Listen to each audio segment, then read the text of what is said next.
Okay, I think I'm live. Welcome to the stream. I'm unmuted, thank God for that. Welcome to the stream. Good morning, Grace.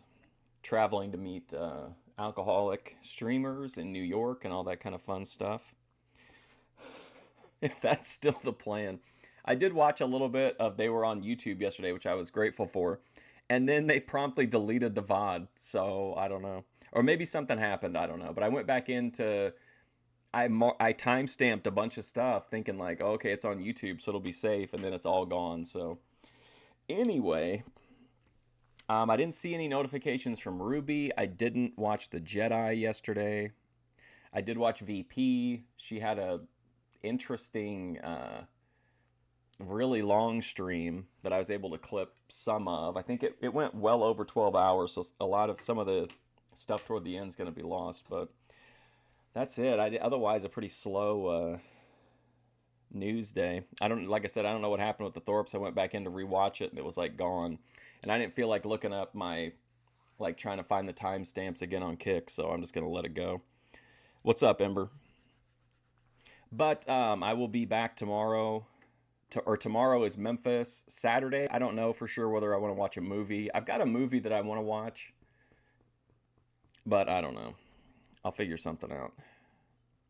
I'm gonna try to do an IRL this weekend. It's a Dorunda style. God damn it, a Dorunda style kind of topic, but I think it'll be interesting. Anything else? What's up, Championship Wrestling from Jeremy? Still still haven't had any further copyright claims on the OVW thing or anything. The OVW stream like locking visibility, so that's a good sign.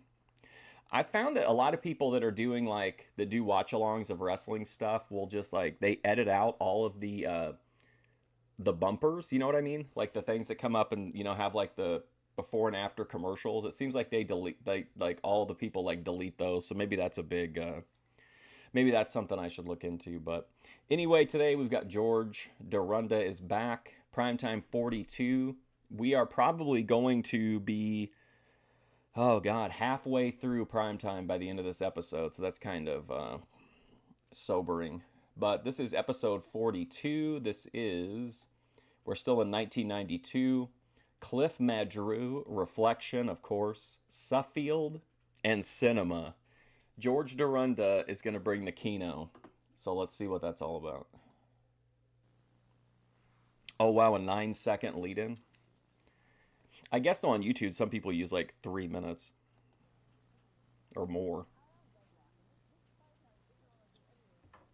Hi, I'm Doug Locke, and this primetime isn't all that good anyway, so why don't you just go to a movie, get some popcorn? It's on me. Yeah, it's on you. Just roll the regular opening. Oh boy.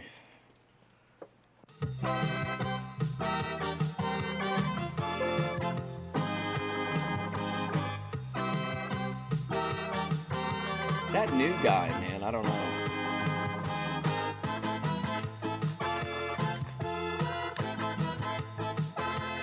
I mean, I'm happy about it. I'm not it's not weighing on me, but that's just how my brain works. I'm always seeing the end game.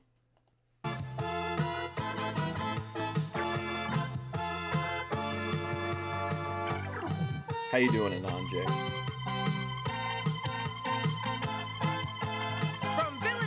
Oh, I was gonna tell you guys. Everybody in here probably already knows, but if you want to keep up on the Grace Kick stuff, Joe Shabatoni's been posting a lot of good long clips. I didn't know it. He tagged me in something a couple days ago, but I missed it, and then I went in to look at it, and he's got a bunch of good clips on his channel. In Suffield, where everybody walks around looking like this. Oh, I forgot. You can't see me. It's prime time with George Dorunda. Tonight, custom golf club maker Cliff Madru, plus that great band Reflection. So, get ready for the most entertaining show on television.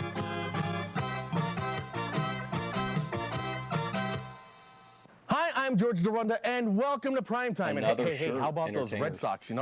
The Red Sox are already making plans for the World Series, and most of them will be watching at home with their friends and families. Yes, and hey, let's just start off the big show because my first guest I'm wearing a shirt that says, hold on, let's see if you can see it. It says, paranoia sucks you into a whirlpool of erotic love.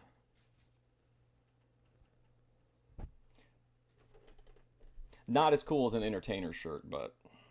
Can help reduce strokes. No. He's not a physician or anything. Reduce He's strokes. custom golf club maker Cliff Madrew. Well, Cliff, welcome to the big program. Welcome Thank to you. Prime Time. Oh boy, golf experts. content. You're going to custom fit me. Yes.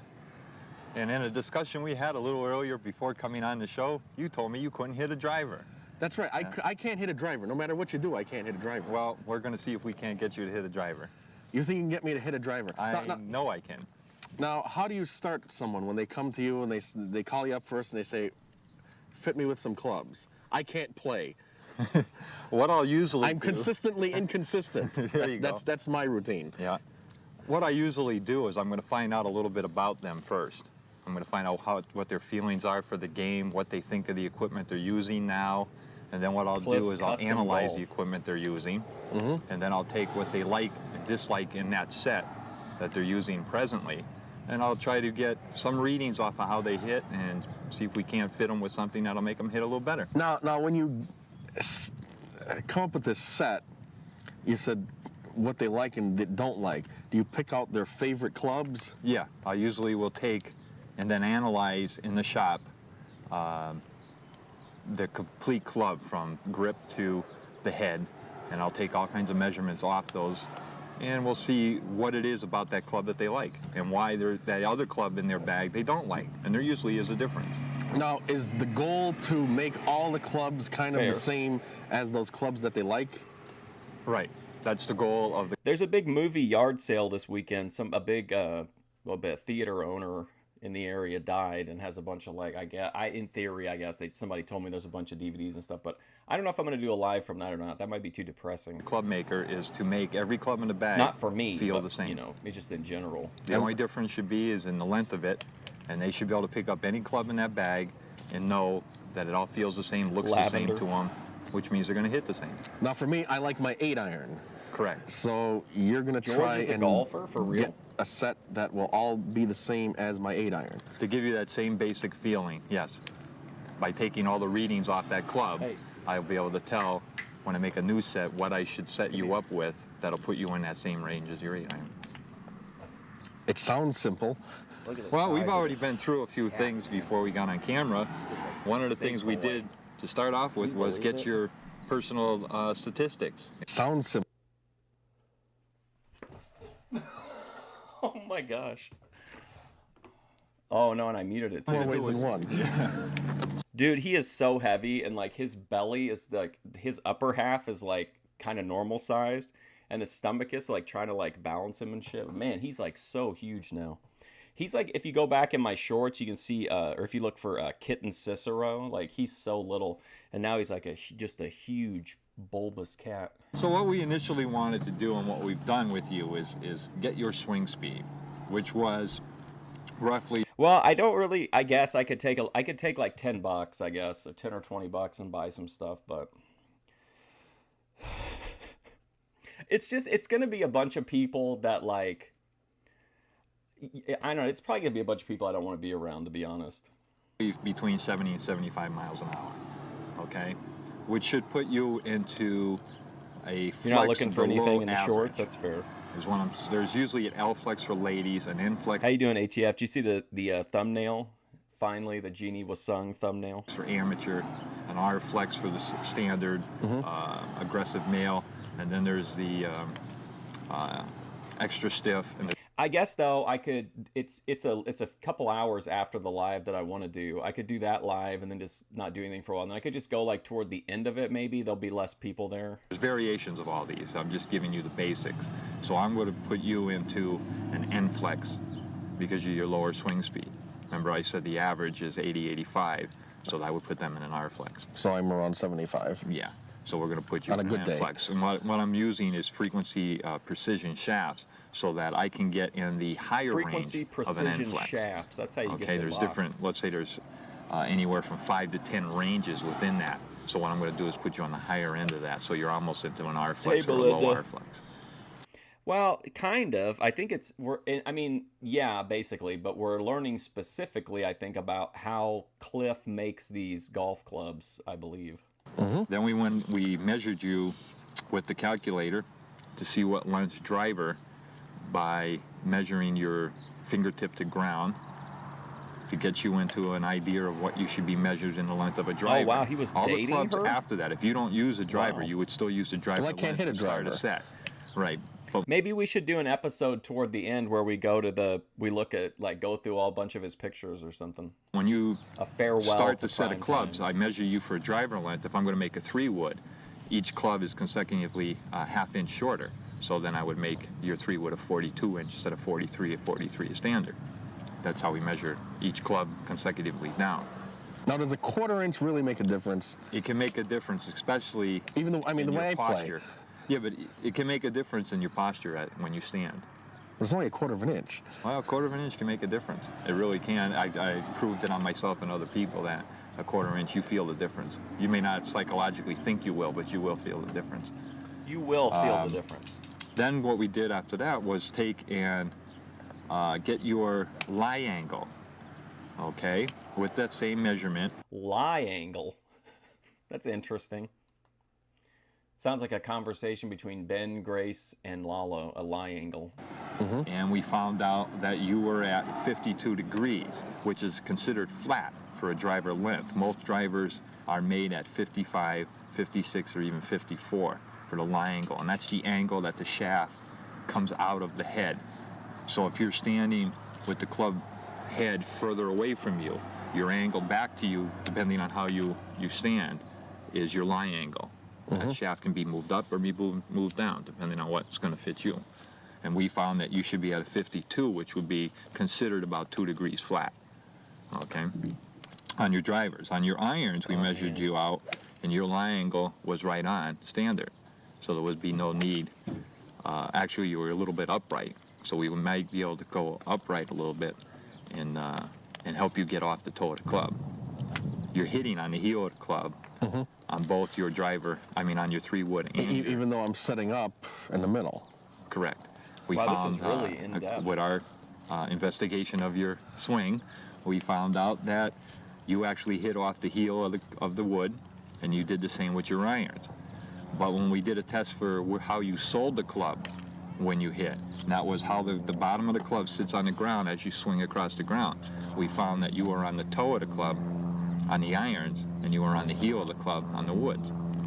So I'm totally screwed up. Well, what that means is when we make you a driver, we don't want the toe of the driver sticking up in the air, and that's where you're hitting, down the bottom of the driver. So we're going to want to bring that toe down, and that's why I say a flat or lie. From when you're holding it, we'll move that down, so now when you hold it, it brings the toe of the club down. On your irons, you were the opposite. You had the heel of the club up in the air a little bit, and your mark was down the bottom in the front. So if I make it upright, I'm bringing the shaft this way. When you hold it now, you're going to bring it square. So that's I'm being real. I'm not gonna retain any of this. This guy's he's a good yapper, but it's completely just going in one ear and out the other. What's up? It's me. I searched last night to find, to try to see what protests were coming up this weekend, but I don't know. I guess you can't really, maybe the people don't advertise them or something, but I couldn't find any. But I'm still hoping. what we did as far as all your measurements were concerned So that I can take my EFD 306 sign out. on getting the proper settings for the length I want to make you to what your lie angle was. Well, from your measurements of me, how does that measure up with my present equipment Okay, well, the next step... and the way I'm hitting? Right, the next step in what we did was actually see you hit. But before I see you hit, I'm going to need to know the equipment you're using, what the measurements of all your equipment is. In other words, if you're using a 3-wood that's an inch under length, I'm going to need to see you hit, and I'm going to need to know the measurements of your equipment. well, I'm going to need to know that because if I'm going to take your shot trajectories and your playing characteristics off of that, I need to know what your equipment is. So the first thing we did was take all the evaluations of your present equipment. The roll and bulge of the club, which for your viewers is the curvature of the face of the club from the tip of the club. Are you going to send one to EFD to wear on his stream? Club to the heel of the club, and from the top of the club to the sole of the club. And that's a curvature. Okay, I'm not knocking this guy, okay? But like, how does this guy make any money? How many okay, I guess I shouldn't say that. I don't know where they're at. I'm assuming George doesn't really travel like super far. Is there enough business in wherever he is that he can spend all this time analyzing people's swings and doing all this other stuff to make them? I mean, they'd have to be paying like, are there that many people? Well, I guess it's in New England. But that just seems like a lot of time and effort to sell a set of golf clubs. But I guess you can charge like a crazy amount. That you can purchase different degrees of how round that is. I forget that So all people clubs like aren't the golf. same. They're not flat. No, your woods, none of them are flat, which most people don't realize. There's actual curvature to the face Now, of do the club. you want less curve? What's for up, more BFD? accuracy, You wouldn't or- wear a shirt from Yes. It's Me? Your better hitters who hit in the center of the club would want to go to a larger Okay, EFD, hear me out. What if It's Me says he'll front you the shirt, but he'll just add it on to the tab? number bulge, okay, which is the face of the club from the front to the heel A of the larger club. number bulge is not more bulge, it's less bulge. Right. It's a larger circle. Think of bulge. But that's his, but hold on. But his, like, I'm saying Cliff's custom clubs or whatever as a business, not him, like, teaching people how to golf. I'm saying, like, it's part of his golf business to make the clubs. Like, are golf clubs just that expensive that you could spend a bunch of time doing that shit? Or you're saying that you think the he's using, like, company time to do that shit and then selling them the golf clubs? Has a round circle So a fitting the face of the two-inch club circle into as that circle. opposed to a Well, it's a 14 12, inch. yeah, 14. They don't go down as far as 2. Don't get obviously, upset, but EFD. Your average is 12 or 14, and So you can we go gotta down keep as it low as chill. 8. Okay, so a better hitter would want to use a higher bulge number because they would hit when they impact the ball more of the ball. Hey EFD, have you watched any of the Bethadone Clinic? I'd be interested to see what you thought about them. Ball would hit off the face of the club, which would send the ball further. But for hitters like you and I who are not in the center of the club all the time, we would want to go to a lower bulge number because they're more forgiving and they cause spin on the ball to help bring the ball back in. If you hit off the heel and you have more curvature on the face, it would bring the ball and start a spin to bring it back into the center. Now, do grips make a difference? Oh, grips make all the difference in the world, believe it or not. It's I thought probably you the just most buy overlooked piece of equipment on everybody's Don't you phone. just buy standard grips and? No, grips are done by You should check it out, EFD, if you like vacuum cleaner content or jump rope content. tape buildup to fit Golf clubs are goofy fit your expensive. actual grip size, which we took your grip size in part of our measure. I've never been golfing like on a big golf course before, I don't think. Have I? I've been on a golf course maybe like a long time ago as a teenager, like vandalizing it or something, but I don't think I've ever actually done actual golfing. I've mini golfed a lot. Measuring and found out that you were a little above standard, which would mean that I would probably using a standard Uh-oh, George got them above average hands. core grip would put a single wrap on there to maybe a 2 wrap to bring you a little over standard. Standard usually is 1 wrap of tape along the shaft before the grip gets put on. Hey, Eddie, what's up? So you'd put an extra wrap of tape. Right, to bring it a little And above that's what standard. changes your grip size. Oh, for sure, and that assists you in how much grip pressure you hold the club by your grip size. If you hold the club too Hey Eddie, since that OVW stream went pretty well, I'm gonna see if I can get some Mid-South with the like music and the bumpers, commercial bumpers taken out, and put it in that TV overlay like we did OVW. Maybe we can watch it if we do it that way. too tight in your hands, I'm dying for some Mid-South. you cause muscle Oh, my problems in your God. arms where they tense up, and that Hey, Riley. that doesn't leave you loose enough to make the swing. So on the other hand, if it's too small, then you end up where you fly all over the place. Your hands are turning over too quick, whatever the case may be. So you can correct a lot with just a simple thing as grip size and what type grip you use, what it's made out of. Certain materials are much harder to hold on to. They feel hard in your hand. Some people, when they do that, they tend to hold the club too tight because they're not feeling anything because it's too hard. I don't so know, you go to Riley. a softer grip. So grip. I'm kind of half in, half out on Thorpe Tube right now, or what? I keep thinking Thorpe TV. If it's just Ben and Grace, I typically will stay and watch. But if there's somebody else there or they're A-logging somebody, I usually don't watch. So I haven't seen that much about Adam, to be honest. Grips are very important. I have followed Kevin somewhat, but that's about it. And the caveman is, wait, which one is? I don't think I've posted any clips of Adam, have I? It's probably the most inexpensive change you can make in a set of clubs that can really benefit you. Now, is it the same with irons? Do irons have bulges or? No, irons do not have bulges. Bulges. What irons have is loft. Their soles, which is the bottom of the club. So that there's a set Can be calibration curvature. for loft. Yes. Most of your clubs today are EFD, would you be willing, you know who Lowe is, right? Ruby's friend from Lull Angels. Would you be willing to go on Low and Order, and you and It's Me could settle this you'd have to, like small claims court. You would settle it and then you would let Lowe be the judge? are all being manufactured strong, what they call. Oh, they've been, I mean, I don't want to say, I'm not going to say like open invitation, but I mean, I think pretty much anybody can meet up with them if they want to. But yeah, Grace has talked about wanting to do IRL with me before, a long time ago though. They take the lofts and they actually up them a little bit to get further distance because everybody wants distance today. But for some hitters, especially like yourself, we found out that at address, your hand position was not even with the club head. You actually set up and then you move your hands forward. So if this was the face of the club and you move your hands forward, you just up that loft. And that's why you wouldn't be able to hit anything below a 5-iron probably. Because you'd be hitting it in the I ground. can't hit low irons either. And That's the same reason I can't hit a driver, right? Right. So when I would make up a set for you, what I would do is get a weaker loft club.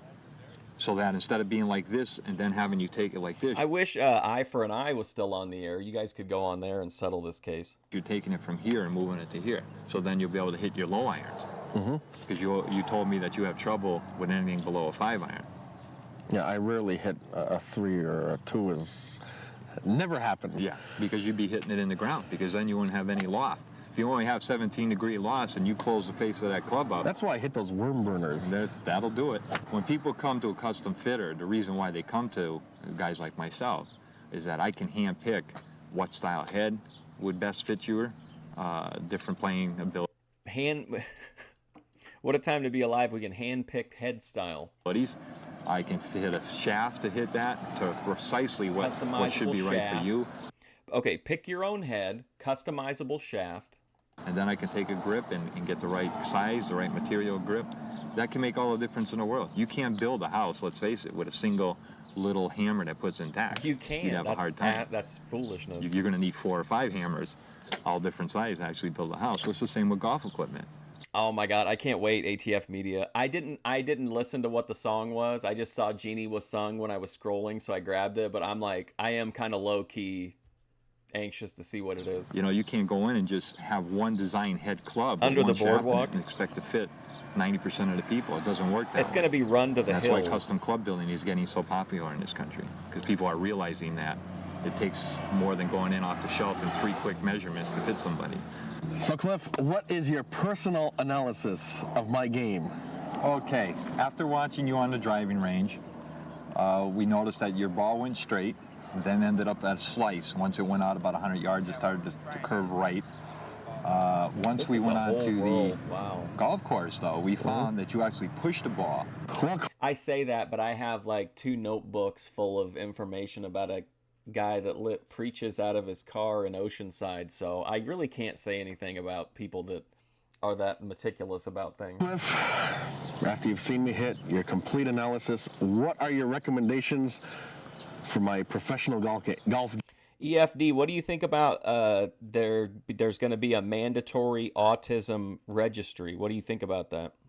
game? Well, what I would recommend, first of all, on your woods, is that you should go to a closed face wood, okay? You should go with a loft, I would say somewhere around 10 to 11 degrees. Then I think you should go with a bulge with a lesser number, maybe around 10-degree bulge of the club. I would like to hear Jeannie Wasung sing I Want to Dance with Somebody. And I would suggest that you probably go to an oversize, the new jumbos. You accept because it? you're hitting off the heel, it would give you more surface. Are you concerned that you could be put on it? And if not, what about this, EFD? Wouldn't you agree that a lot of creators are probably on the spectrum, and that like a lot of people that watch YouTube are on the spectrum? That could really start to impact the Keno. Area to hit. So it's like a bigger target. Sure, give you a little bigger target, and there's certain swing characteristics that everybody has that they can't get rid of, and we're not going to be able to stop you consciously of lining up and then hitting off the heel. So the best thing for me to do is to get you a club that when you line up and do the same thing you're doing, there's more surface area for you to hit. Then I would go to a flex that would fit your swing speed, and a grip size that we already discussed on your wood. So just a little larger on the grip size. Yeah, a little larger on the grip A little size. larger on the grip size, fellas. Then I would say on your irons that we're going to go with a perimeter weighted cavity back design. You're using right now a blade design which has a very narrow sole. Those clubs are really designed for What if they a put very low Grace in a work camp? handicap player. I'm gonna have Blade to. I design. have to just They're stand older and, clubs, like, and all film the older over the clubs are fence. forged blade type clubs, but the newer cavity back designs I think would help your game. You can hit a little more off.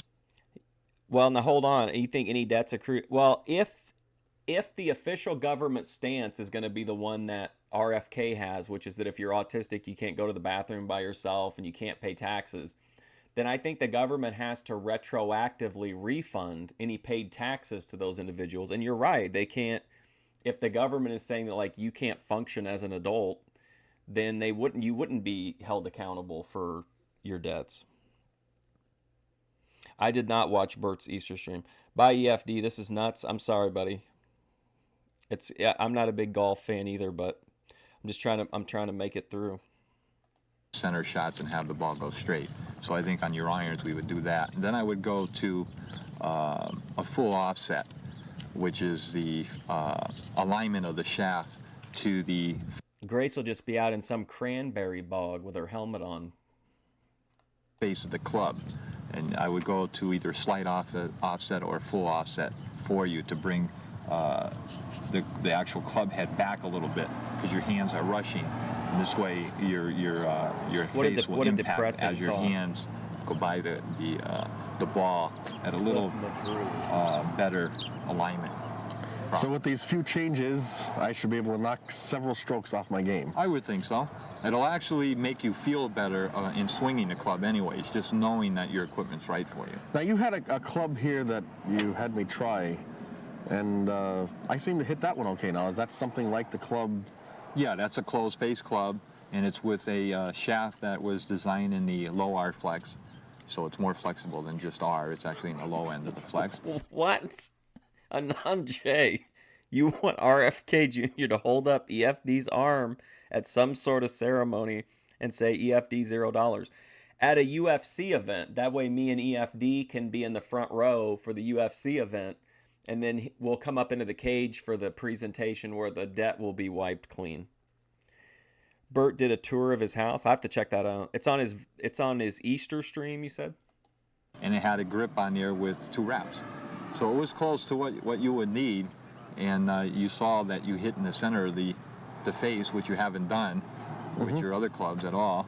So that's like my perfect club. Oh yeah, that's set up pretty close to what you should have. And the same thing with the iron. We gave. But the thing is, when me and EFD are up in the octagon, RFK Jr. is going to turn on EFD because he's actually been aligned with American Dream the whole time. It was all a setup. Cavity back iron that was set up with the right shafts, with the right offset in it, and it had a little curvature on the sole of the club than standard, the flatter older ones, so that when you set up to hit the ball, instead of hitting off the toe with the curvature, it kept the toe up a little bit. It was actually a club that was designed with 1 degree flat in it, and it ended up helping you. Oh, and by the way, George, Showed his that Letterman club that you jacket? hit so Wow. well, and you added 20 yards to what you were hitting your 3 wood and hitting it in the center of the face, was a 1 wood. but I can't What was his house like?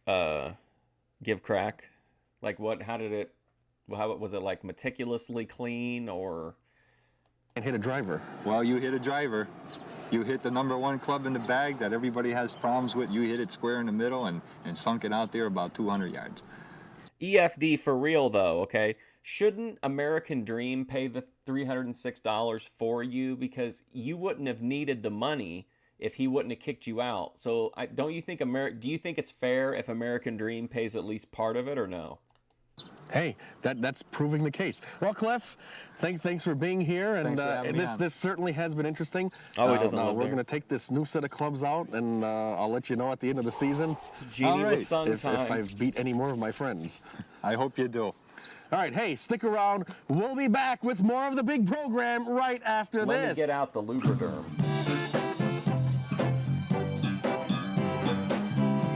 EFD, we're about to get reflections, buddy. Everything's gonna chill out once Genie was sung is on screen. No one's gonna be thinking about anything else.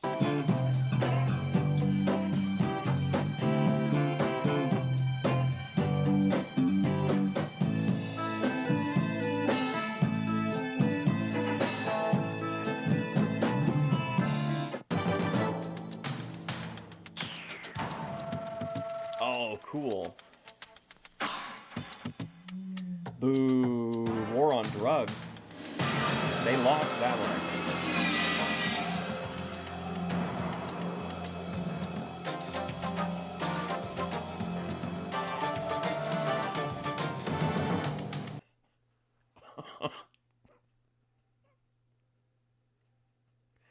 Okay, give it a second. Let it come back up again. Let me cycle through these emotions before reflection.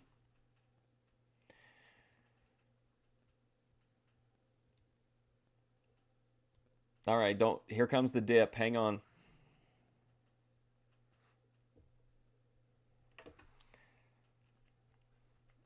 Oh, come on, come back up. Let's go.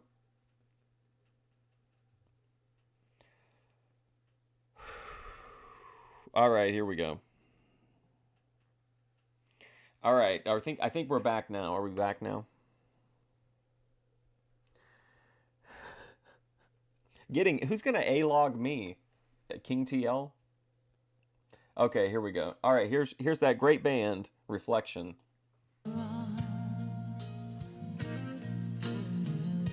It's just like I dreamed it would be.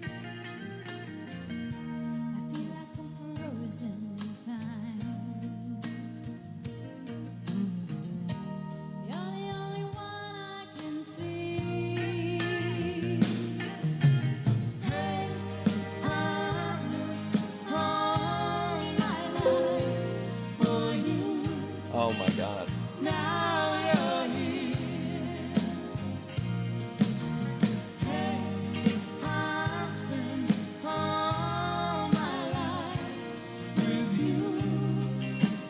All my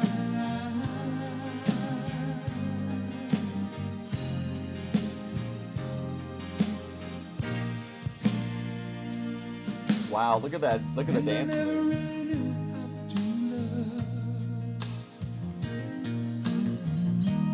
just hope somehow I'd see. Oh my God. Oh, that's from above. Throat goat. Send their angel down to me. Hey, I've spent all my life Look at that torso. for you. Now you're here. Living doll, she is. Hey, I've spent all my life with you. All my life. Oh, my life.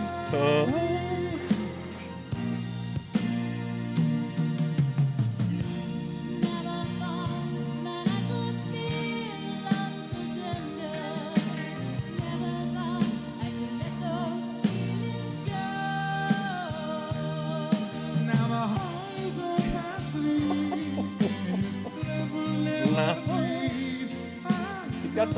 weird vocalizations in this.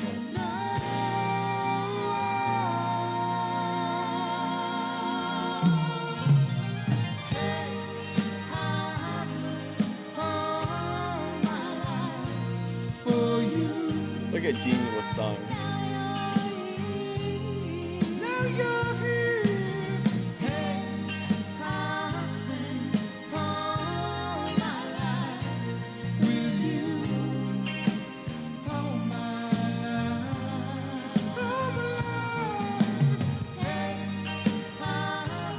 You can just tell from her, like, she just has such great body movements. You know, she could just really put it down.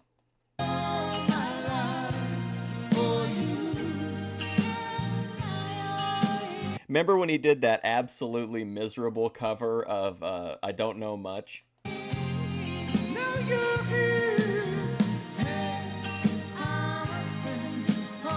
Oh, sorry, Riley.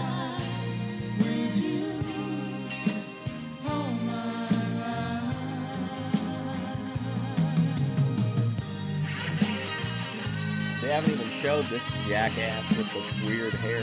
Whoops, I forgot I used a touch screen. I got mad and hit the screen.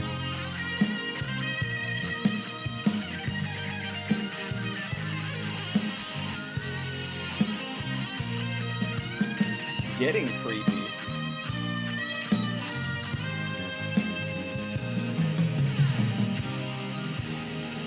If you like 80s, 90s women, Jeannie with Sung is definitely like a top tier item for sure.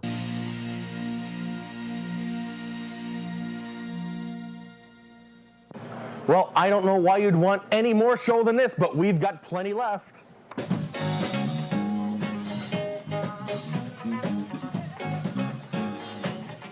Wow. I never saw anybody light up a bar like Jack. You can say that again. He had a million my mind jokes. lost. 2 million. George Dorunda did popcorn content first, and I think his popcorn content went better than Bethadone's, unfortunately. What a riot. Oh, yeah. One of a kind. No kidding. I swear, if I thought he couldn't drive, I'd have said something. You know? I mean, how could you spoil his fun? Yeah. Right. Take the keys, call a cab, take a stand. Why Friends was he don't let friends polishing that drive guy's drunk. coffin?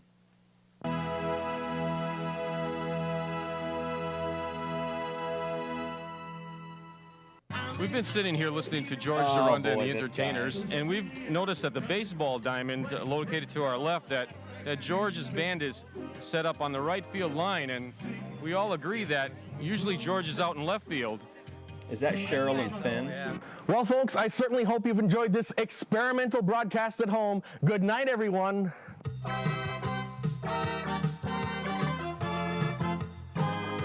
Oh, George. I don't know. His hair, I don't understand it. It's been years, man. Oh my God, look at that. Jeannie was sung.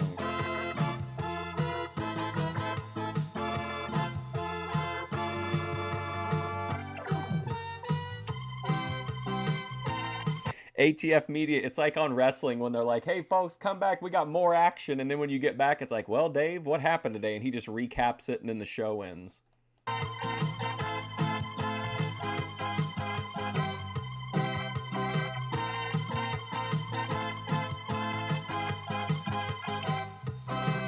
Doug Locke. Ugh, Doug Locke. We want Mark back. Genie the Sun. This weed, what am I smoking? Oh, no wonder I'm smoking shrub cream pie. That would explain it. Goon strain.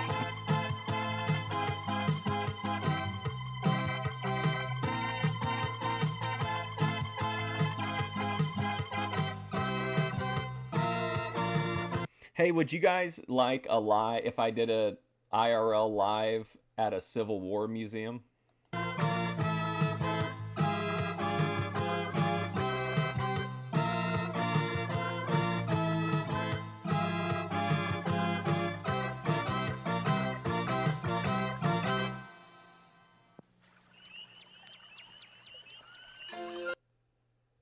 Oh, is that Center Stage? Oh my God, come on, I gotta know. Yes. Oh my gosh. There's what's her name's husband too, the lady that did the song, right? The cheesy patriotic song. The Entertainer, Jones House, and wait a minute. Excuse me, Quabbin? Okay, I'm interested to see what Quabbin is because on Twitch, one of my like member emotes, it says Quab. Hi, everybody out there in TV. I don't know any reenactments, but there is a Civil War museum within my travel distance. Land, I'm Doug Locke. You know, tonight's show, you gotta watch it. It's gonna be really good. I'd stay up all night and watch it myself, but I really get sleepy.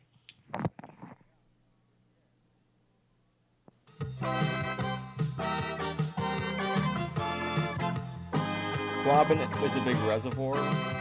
Wow. Yeah, like literally my member emote over there. One of them is Hulk Hogan, and the other one is the word quab. My quab isn't a reservoir, however. It's a I guess you would call it's a biomechanical turret that guards the sky lanes so that we may focus. It basically lays down covering fire on God so that we can function here on Earth as we want to.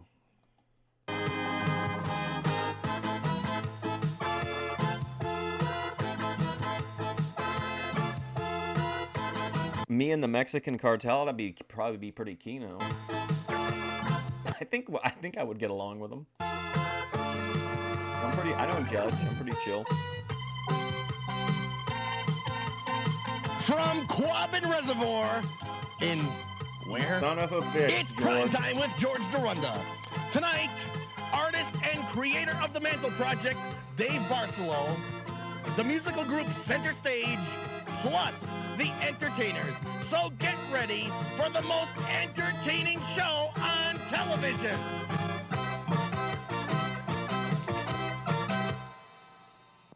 Hi, I'm George Dorunda, and welcome to Primetime. And, I just have to say that if the presidential election were to be held today, most Americans would be really surprised. And hey, let's just start off the big program. It's Center Stage preforming Black Velvet.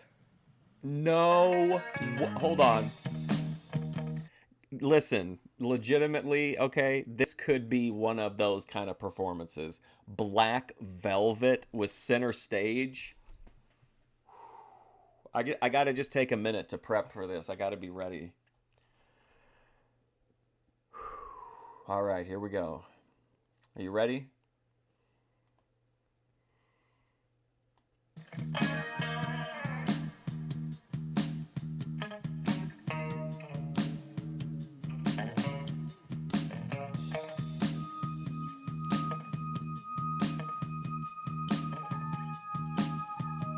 Yeah, 92.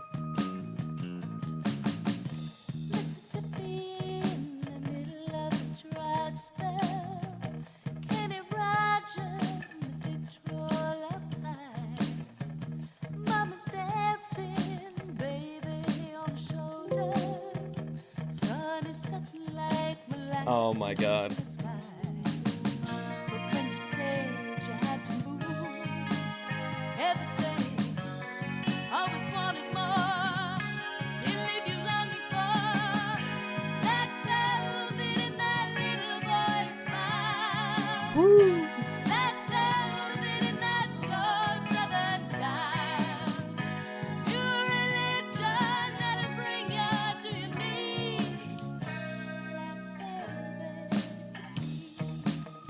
Wow. I don't have any idea, ATF media.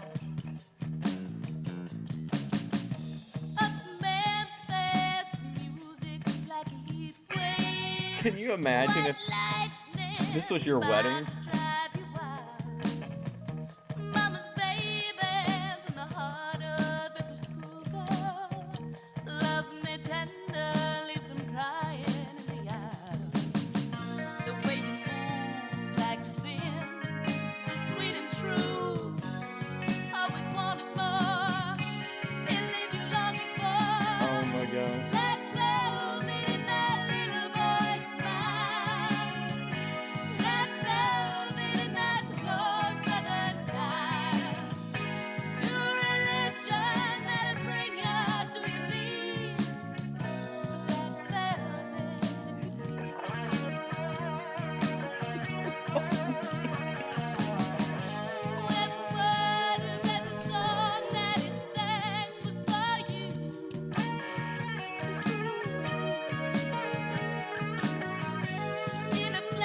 I mean, when I see shit like this, it just goes directly into my veins, and it just like I feel like lightning's coursing through my body. Like this, there's no stronger drug for me than Kino.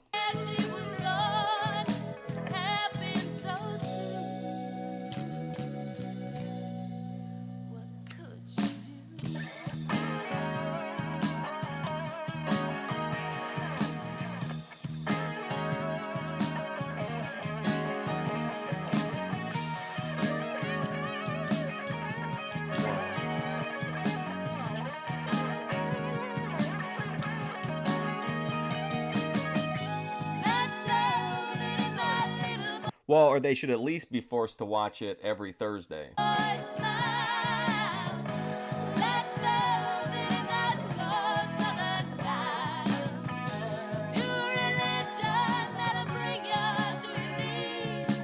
Woo!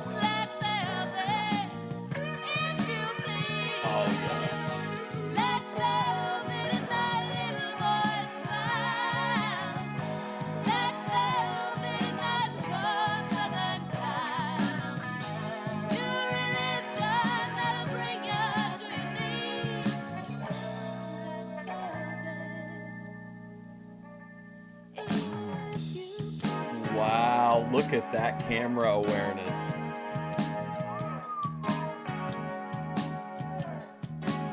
Talk about heat.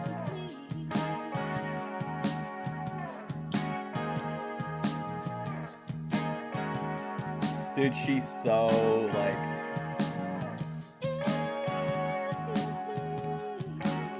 She's in the stratosphere.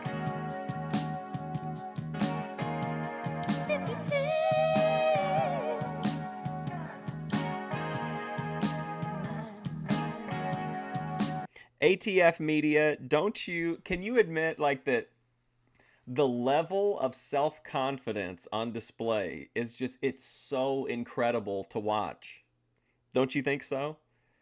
Like she is like exuding as if she is putting on like the fucking performance of a lifetime here.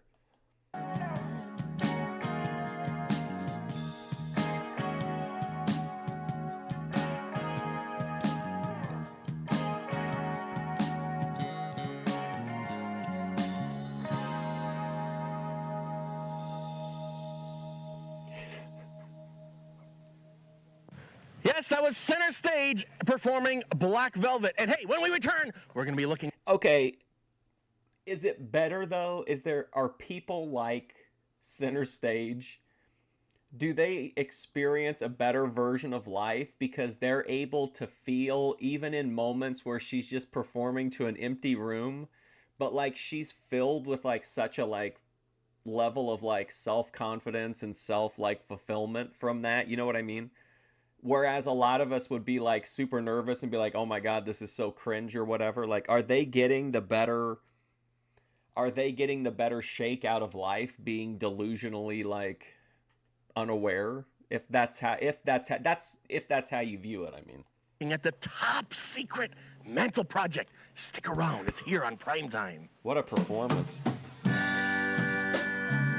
I just want to point out, too, that George had on a AAA hat and that over the weekend, the WWE purchased Mexican wrestling company AAA. Wildlife rabies is now a threat in Absolutely, ATF media. Massachusetts. Avoid contact with wild animals. Let wild things be wild. Pets can also become infected and bring this deadly disease into your home. By vaccinating your cats and dogs, you protect yourself and your family. Vaccinations against rabies are available through your veterinarian. For more information on rabies, contact your local health department or veterinarian. Or like to what degree of self-delusion are you going to like allow yourself? Rabies is a risk no one needs to take. I'm surprised George left this on. No one knew. Now, if this clown drinks milk...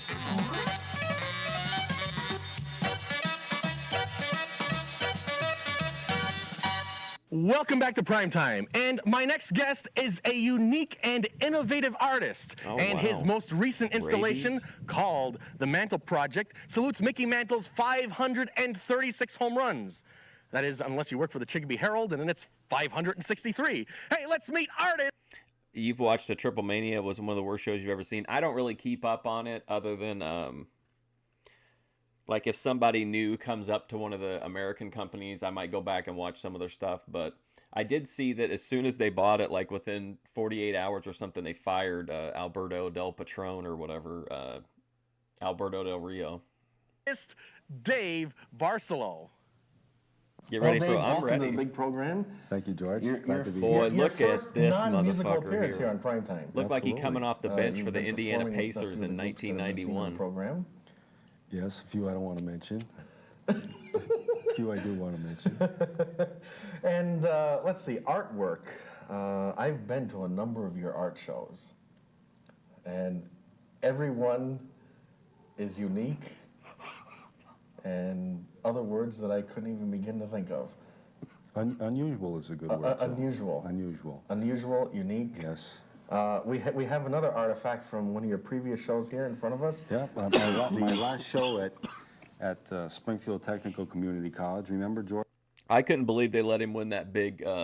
Didn't he win like the biggest Royal Rumble or something like that? George had 100 and... That's actually more important to me than like winning the championship. I think that like the Rumble's the most prestigious. But then I saw Jey Uso won it this year. 50 of these. 150. You like numbers. You like large numbers of things. Very, very large numbers. Why is that? Well, I think because of the type of work that I do, doing installations, I think it's Okay, Rush Limbaugh, explain your vision for how I'm going to manage Alberto Del Patron. important to surround the viewer with Or El Patron. with different types of work. In other words, this piece here, the Mantle Project, is 500. I saw that sometimes it's like a seasonal thing too, depending on like certain religious holidays. You can buy like you can buy the real sugar Coke in like 2 liters and stuff, and they put like a different colored cap on it, but it's only in like certain areas around certain holidays. 136 pictures of Mickey Mantle, and each one Are you is talking about new significant Coke? of a home run that Mickey Mantle hit in his career. So it starts on this end, there's one, and way down the other end is number 536. Savvy guy type So manager you have for him. one picture He here banged out Page. representing, each one represents one of Mickey Mantle's home runs. Yes, And it's 1 through 536. yes. Plus, we have, now don't be answering yes, yes, yes, yes, yes.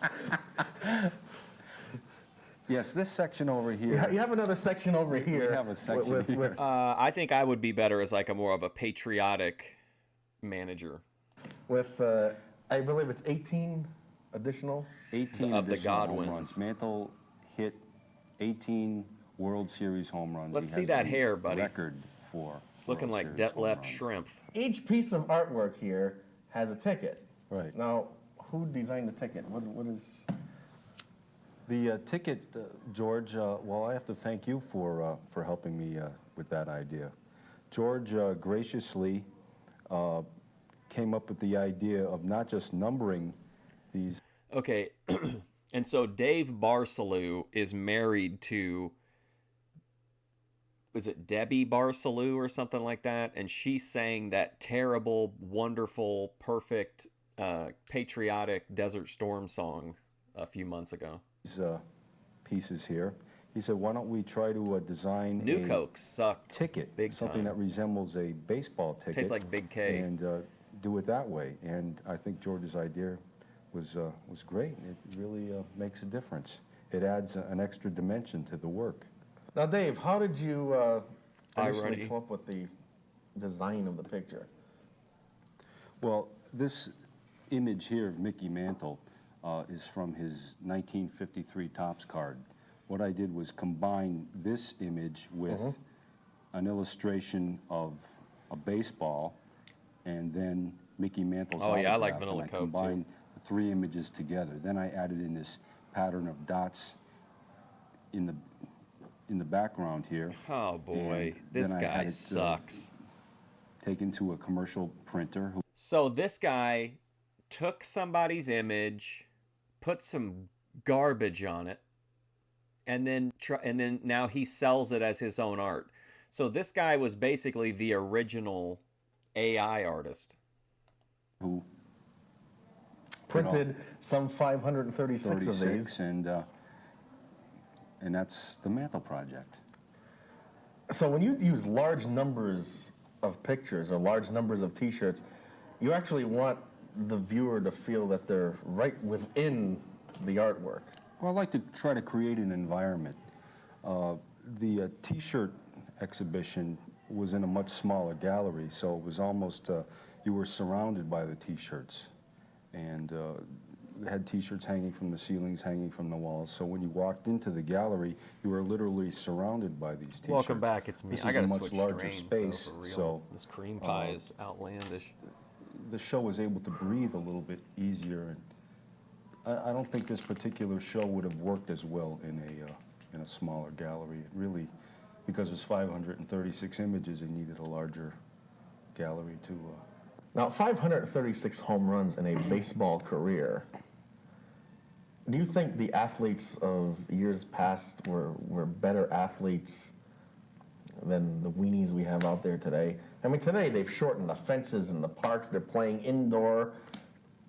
Well, I think part of it is nowadays, because of the large salaries that the baseball players are getting, that they're afraid to play even if they're slightly injured. I mean, if they have a sprained finger or a blister or a slightly twisted ankle or something, they don't want to go out and play. They're afraid that it may cause permanent injury and their careers are over. Yeah, this guy sucks. Guys like Mantle, I mean, he'd limp out onto the field with his knees were so bad. And he would play. I mean, Lou Gehrig played games with broken fingers. I mean, these guys had a different set of values, I believe.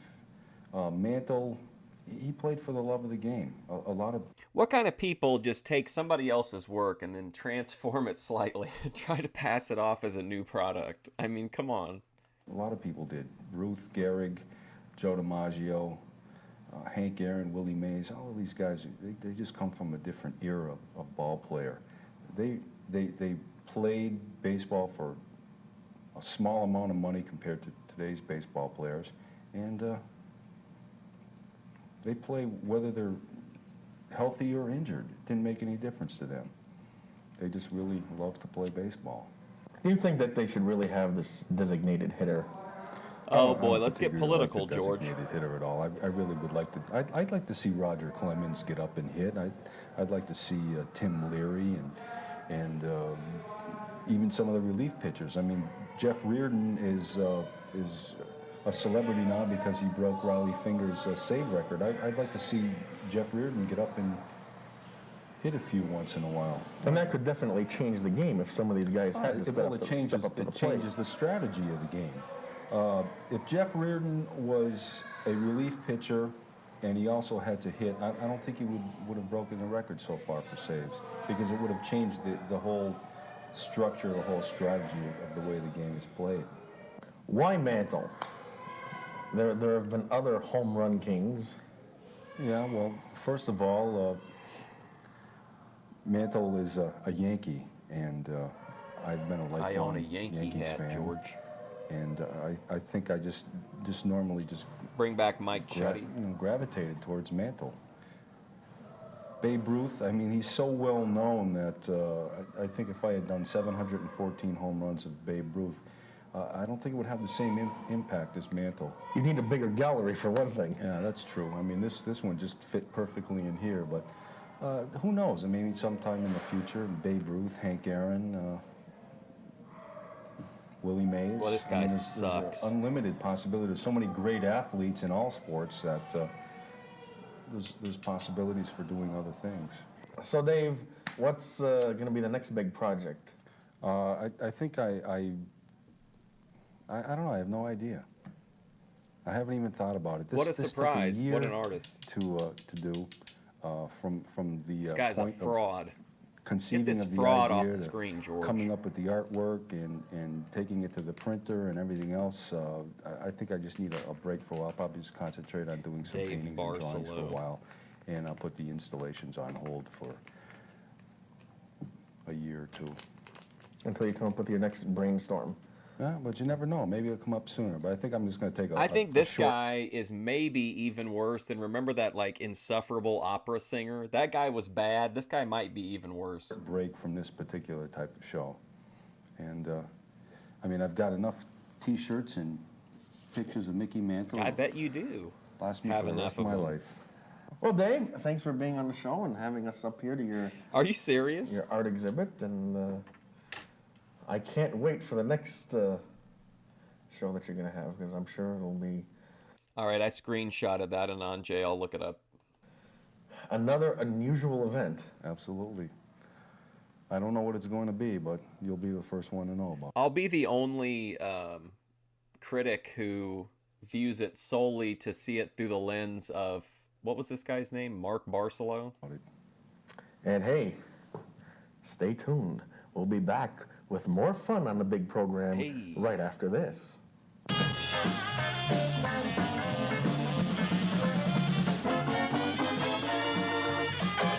Hey, Cody Turbo. When I first got my license, I'm a every time I big left the time house, foot my tapper. parents would say, Leg remember shaker. to buckle up there. But I never did. He jerks off Just into didn't feel Mantl's too cool. cleats? Probably. Besides, most of the time I was only going around the block. I'll get a hold of him and interview him about the Roy Lichtenstein documentary. You know how parents are. Always telling you what to do. But you know what? And then just hit I him with wish the I'd listened. ambush him with the Dorunda questions. Real Pearl Harbor I really job. do.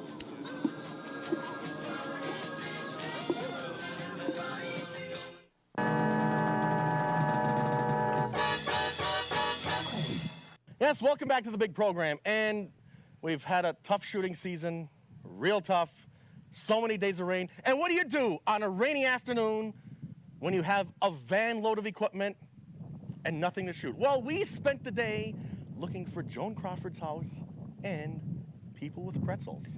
Oh man, Joan Well, you know, Crawford. What a queen. All-time movie goddess. We were supposed to go to the Cape today. Our primetime meteorologist, Hank Chase, told us, no problem. Sun till like 8 o'clock. Now she had over 3K body count between men and women, but I think you have to if you want to look at those numbers in a historical perspective, you kind of have to take into account the era she lived in, which was not as always as permissive, and then you also have to take into account hoflation. But those are still pretty remarkable numbers. Then the clouds and the rain will be coming in later. Guess what? It's afternoon and it's raining. Thank you, Hank. You're batting now 1 for 3. Of course, then I guess Wade Boggs, which is he could bat 1 for 3. Doug, you want a Wade Twizzler? Boggs shade. Isn't this the most fun you've ever had?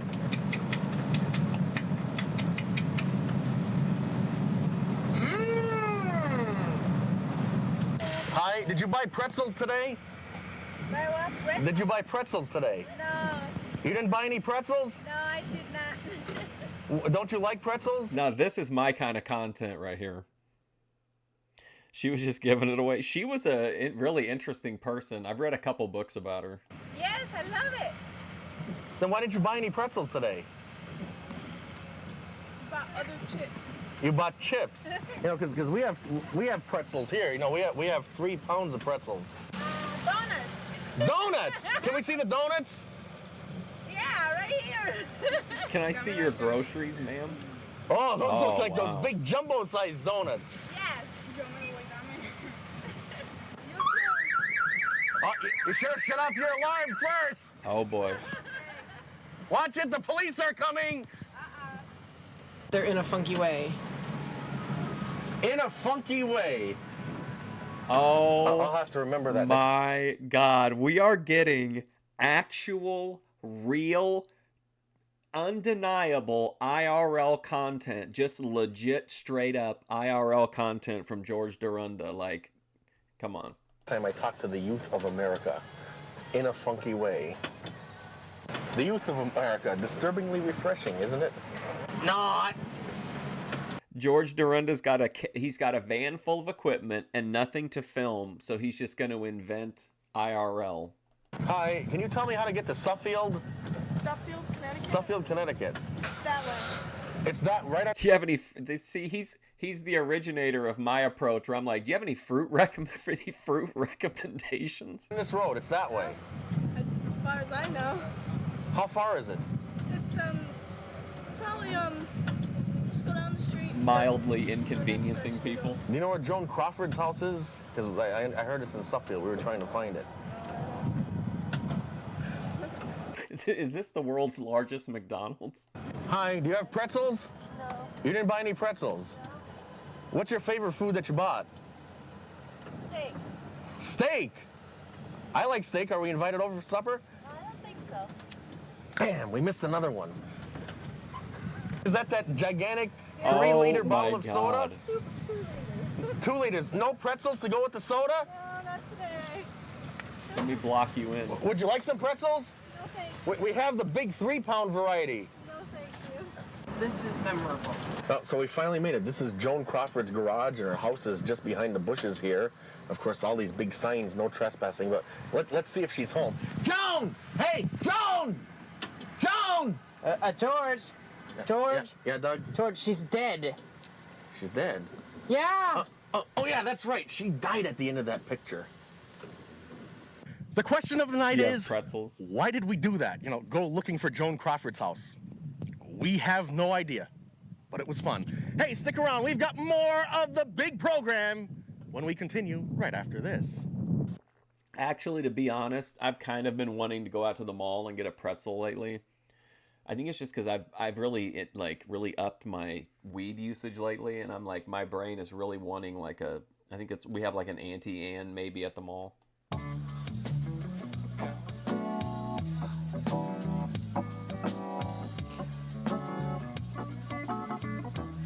I've tried to film at a location that kind of looks like this, go live from it like 3 or 4 times, and I can never get any signal.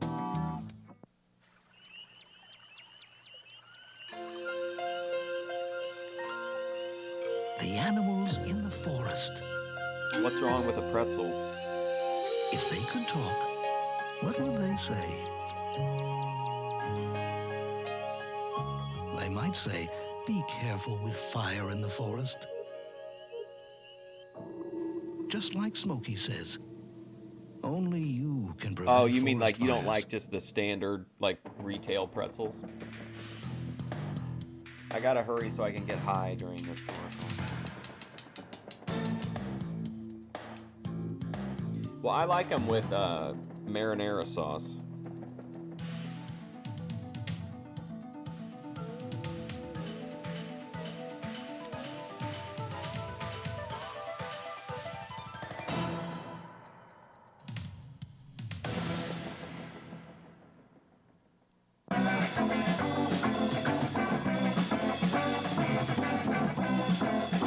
The guy it's always the same guy that works at the pretzel store too. It's this, I think he's like a Indian guy.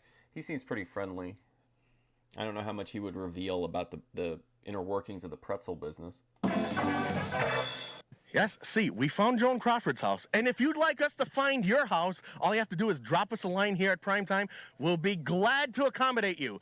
And Okay, hold on a second. So George Dorunda in 1992 is saying, we're out of content. I don't know what else to do. If you're watching this and you want to be on the show, get a hold of me and you can be on the show. The same week we're watching that, Ben and Grace are making the same plea to their audience, that they'll fly people in, they'll meet up with anybody. What's going on here?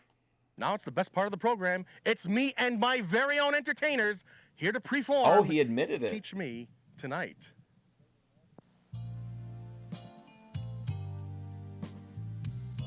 Oh boy.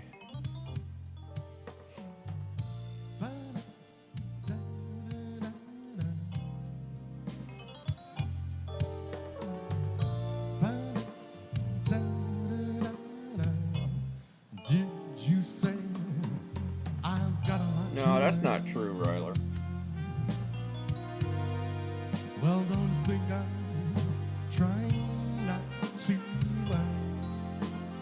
Grace's content. What did she do last night? I saw her when she was on Twitch, but she was just kind of driving. I think they were just like riding around, which I like. I don't mind that kind of content. Tonight,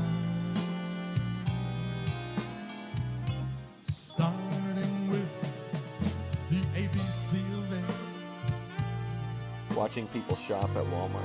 Right down The commercial to said the you don't need XYZ drugs. of it.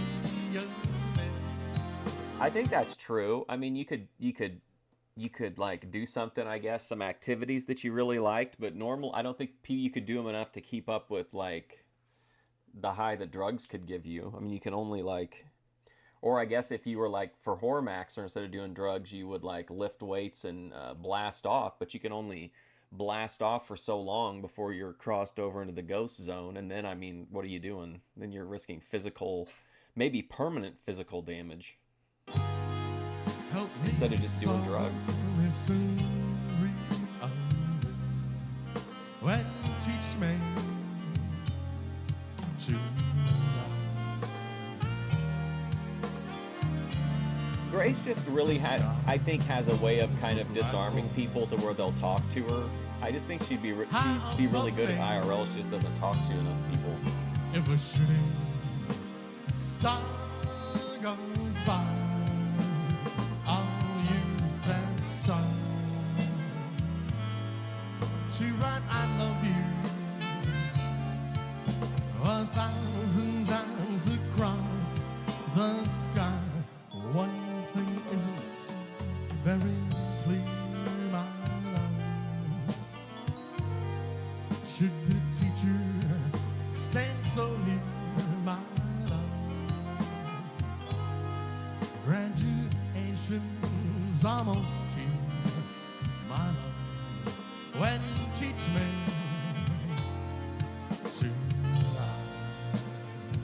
play it, John.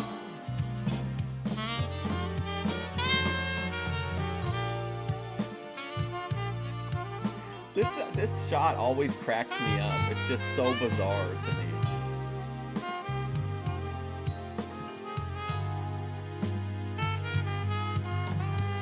Because she's a brat. She's gonna be both all the time.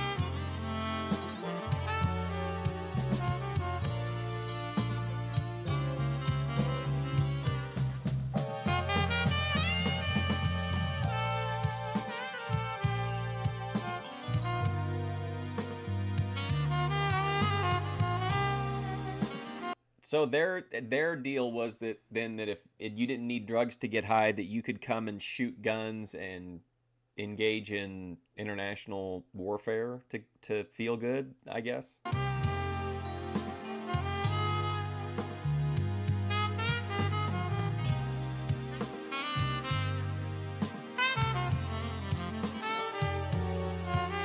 got the John Cena.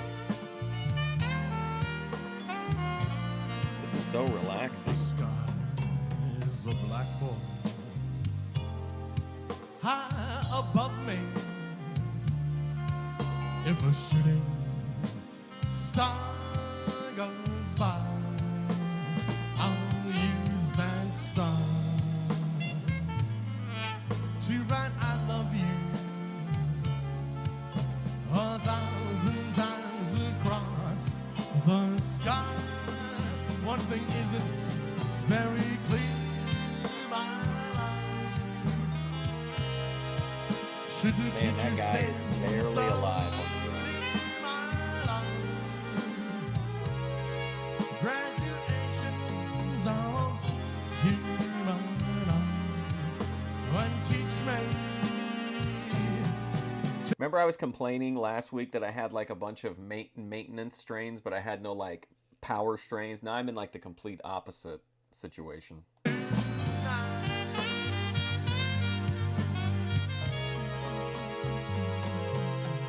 When teach me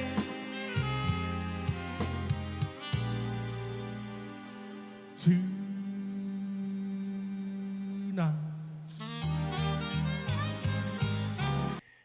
Joe Shabatoni, I think, has a clip.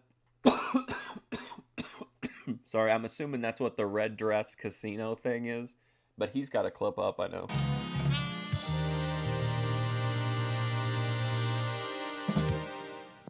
You know, folks, someday we're going to put a lot. Yeah, George Dorunda's still alive. He's still active on Facebook or on YouTube, well, and Facebook and LinkedIn and everywhere else. But his content is only like video of a friend of his pulling down a bunch of like cutting down trees. A lot of energy into a show. We're going to go out to all kinds of exclusive locations, and we're going to really put together that super power-packed show. But then again, maybe we'll just do our regular show because that other thing would be a lot of work. And, well, anyway, we're through. Actually, this is like this. Making big content promises and then backpedaling. Dorunda did it first. Show here. Doug's trying to kill me, get me up on these rocks and everything. I know, he wants to take over the show and then name it after himself. Oh, boy, but this show has been on the air almost 30 minutes. Good night, everyone.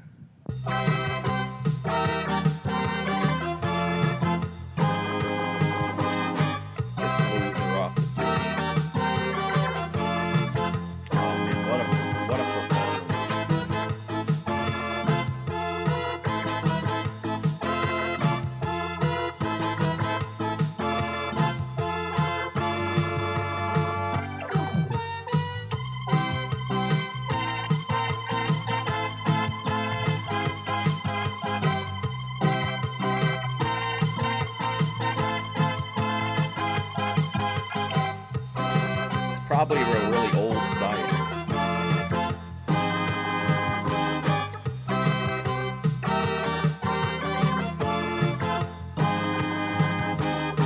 So I think for the so far we're gonna hit halfway through today, but at this point I think I'm gonna the highlighted songs when I do my big final like tribute to the show video when we've watched all of it. I want to do You Can't Touch This and Get On Your Feet by Reflection, and then what was the song that Love Shack that Center Stage did? I think those will be like my featured songs.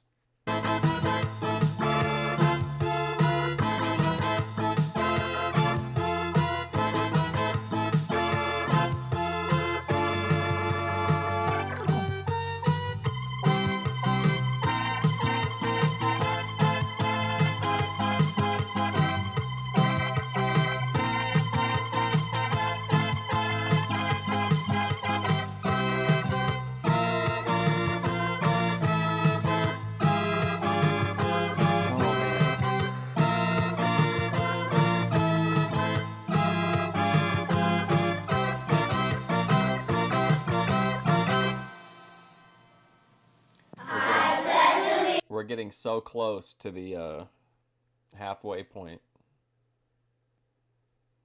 All right, what do we got? Gary St. Jean, The Entertainers, EFD, and Epstein. Wow, okay, what a lineup. Okay. Dorunda did it first, I guess.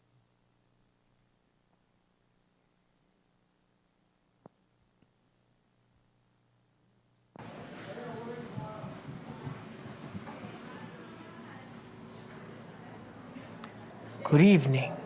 George is nothing like the monster he portrays on television. Like me. By the way, I'm Doug.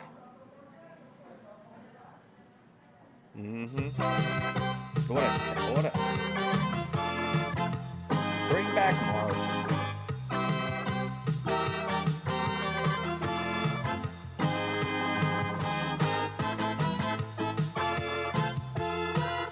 Interesting new backdrop here.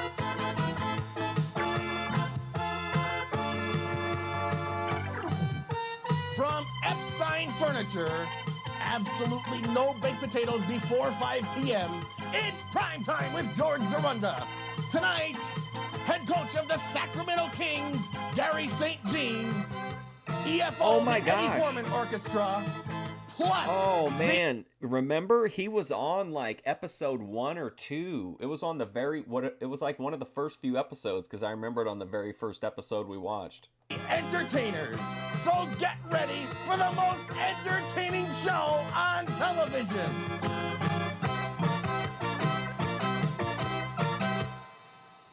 Hi, I'm George Dorunda, and welcome to Primetime. And you know, we just got this late breaking news bulletin. You know, they had a report that at their peak in the Gulf War, Iraq had the capability to produce 4 bombs a year. Well, that's nothing. Hey, here at Prime Time, we can produce 4 bombs a year. And Oh, hey, wow. what a great show we have for you. And let's just get the show underway. It's me and my very own entertainers performing Wookin' for Love. Yeah, that's true, ATF. So wait, hang on. So he was an assistant coach for Golden State, but now you're saying at this point he's head coach for Sacramento. Wow.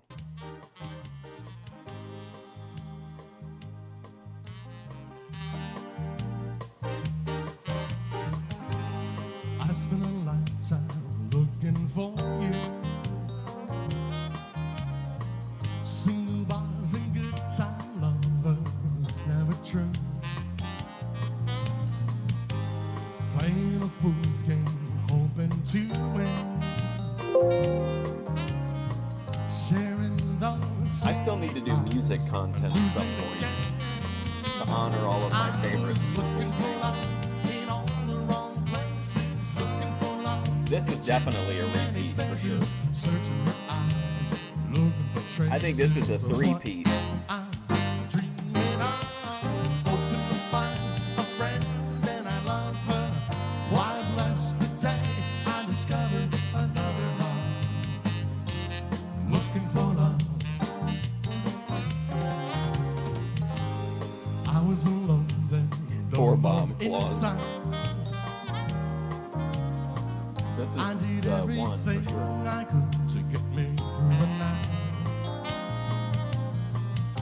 Don't know where it started or where it might end. I turned to a stranger, well, just like a friend. I was looking for love in all the wrong places, looking for love in too many faces, searching her eyes, looking for traces of what I'm dreaming of, hoping to find a friend, and I love her. Why bless the day I discovered another love. Sorry, I was the victim of a sneeze. Looking for love. Play it, John.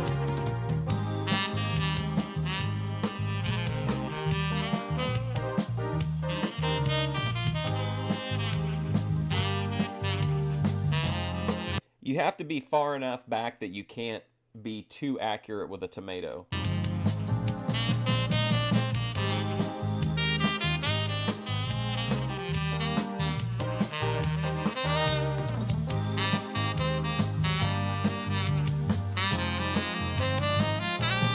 I was looking for love in all the wrong places, looking for love in too many faces, searching her eyes. Whatever happened to Leave? Traces of what I'm dreaming of. Toy Story. Now that I find a friend and I love her, why bless the day I discovered another heart. Looking for love. Well, another heart. Looking for love. Well, another heart. Looking for love.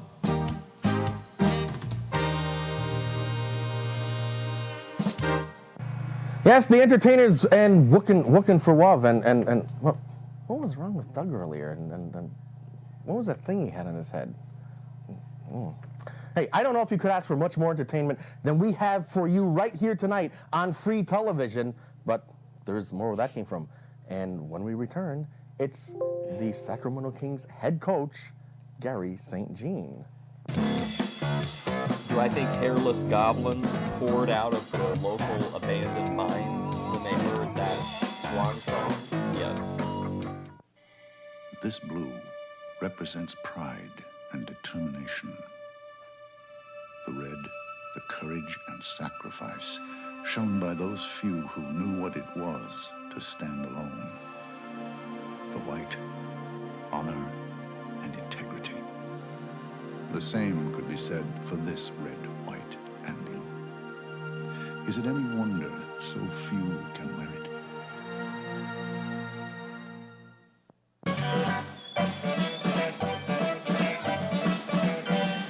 My next guest has had a Horizontal formidable Dorunda. coaching career in the NBA and is now the new head coach of the Sacramento Kings. It's a pleasure to welcome back to Primetime basketball coach personified, Gary St. Jean. Well, Gary, welcome back to Primetime. It's a pleasure to be here again, relaxing lakeside at Cape Cod at the summer mansion of Gary St. Jean. I don't know if it go to that extent, but it's great to see you again, George, and it's great to What's the symbolism here? The Goodyear blimp going through the hoop? be talking to the people back in Chicopee. Well, a lot has happened in the last year, or actually 2 years since the last interview. You were actually on the second show. You preceded Killer Kowalski. What an honor. And it's an honor again.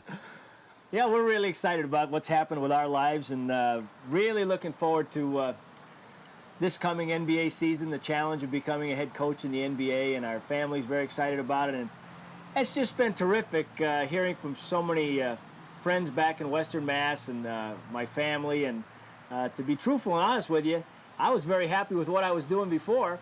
And I think family and friends are more excited about this opportunity than really I am. Well, are you Wow. finding that it's a lot more work now, being the Okay, man on Gary. top? No, not really. It's Gary just you Saint have more ungrateful. decision making, but probably the most change that you have to make is the demands from the media.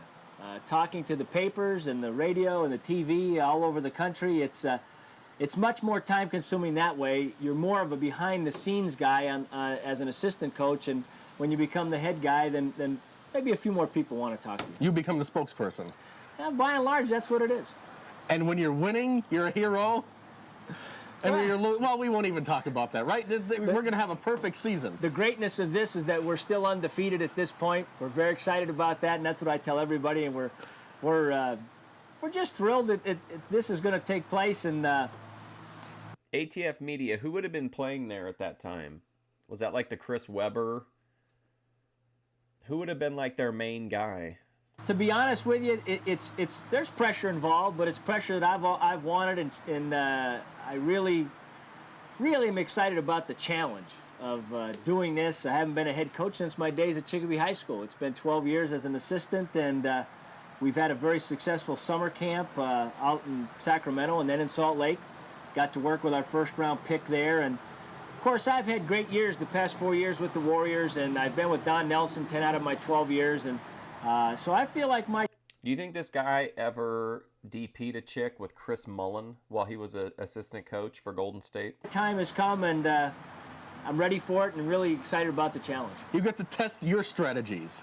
Well, Purvis it's true, Ellison, and George, there the you best go. thing I can That's say not about my saying years much, with Nelly was especially that, by that point. I'm going to really Old utilize nervous Purvis. everything that we did with Golden State, because there isn't any copyright in Washington, D.C. about our offensive and defensive scheme. So we will be very patterned after the Warriors. We'll be an up-tempo team trying to run a great deal. And it's an exciting brand of basketball that is the game of the 90s. The players... So Chris Webber heard this guy was coming from Golden State to Sacramento, and he was like, man, they did a good job getting rid of this guy. I'm going to go work for them. Enjoy playing it. The fans enjoy watching it. And we feel it's going to be very exciting to be involved with. And we feel good about our prospects for the future. Well, speaking of Don Nelson, now when you go back to play against Golden State, having worked with him for 10 out of 12 years, is it? Yeah. Is that going to change your strategy? Are you going to use some of his own strategies against him? Or do you have any secrets of his?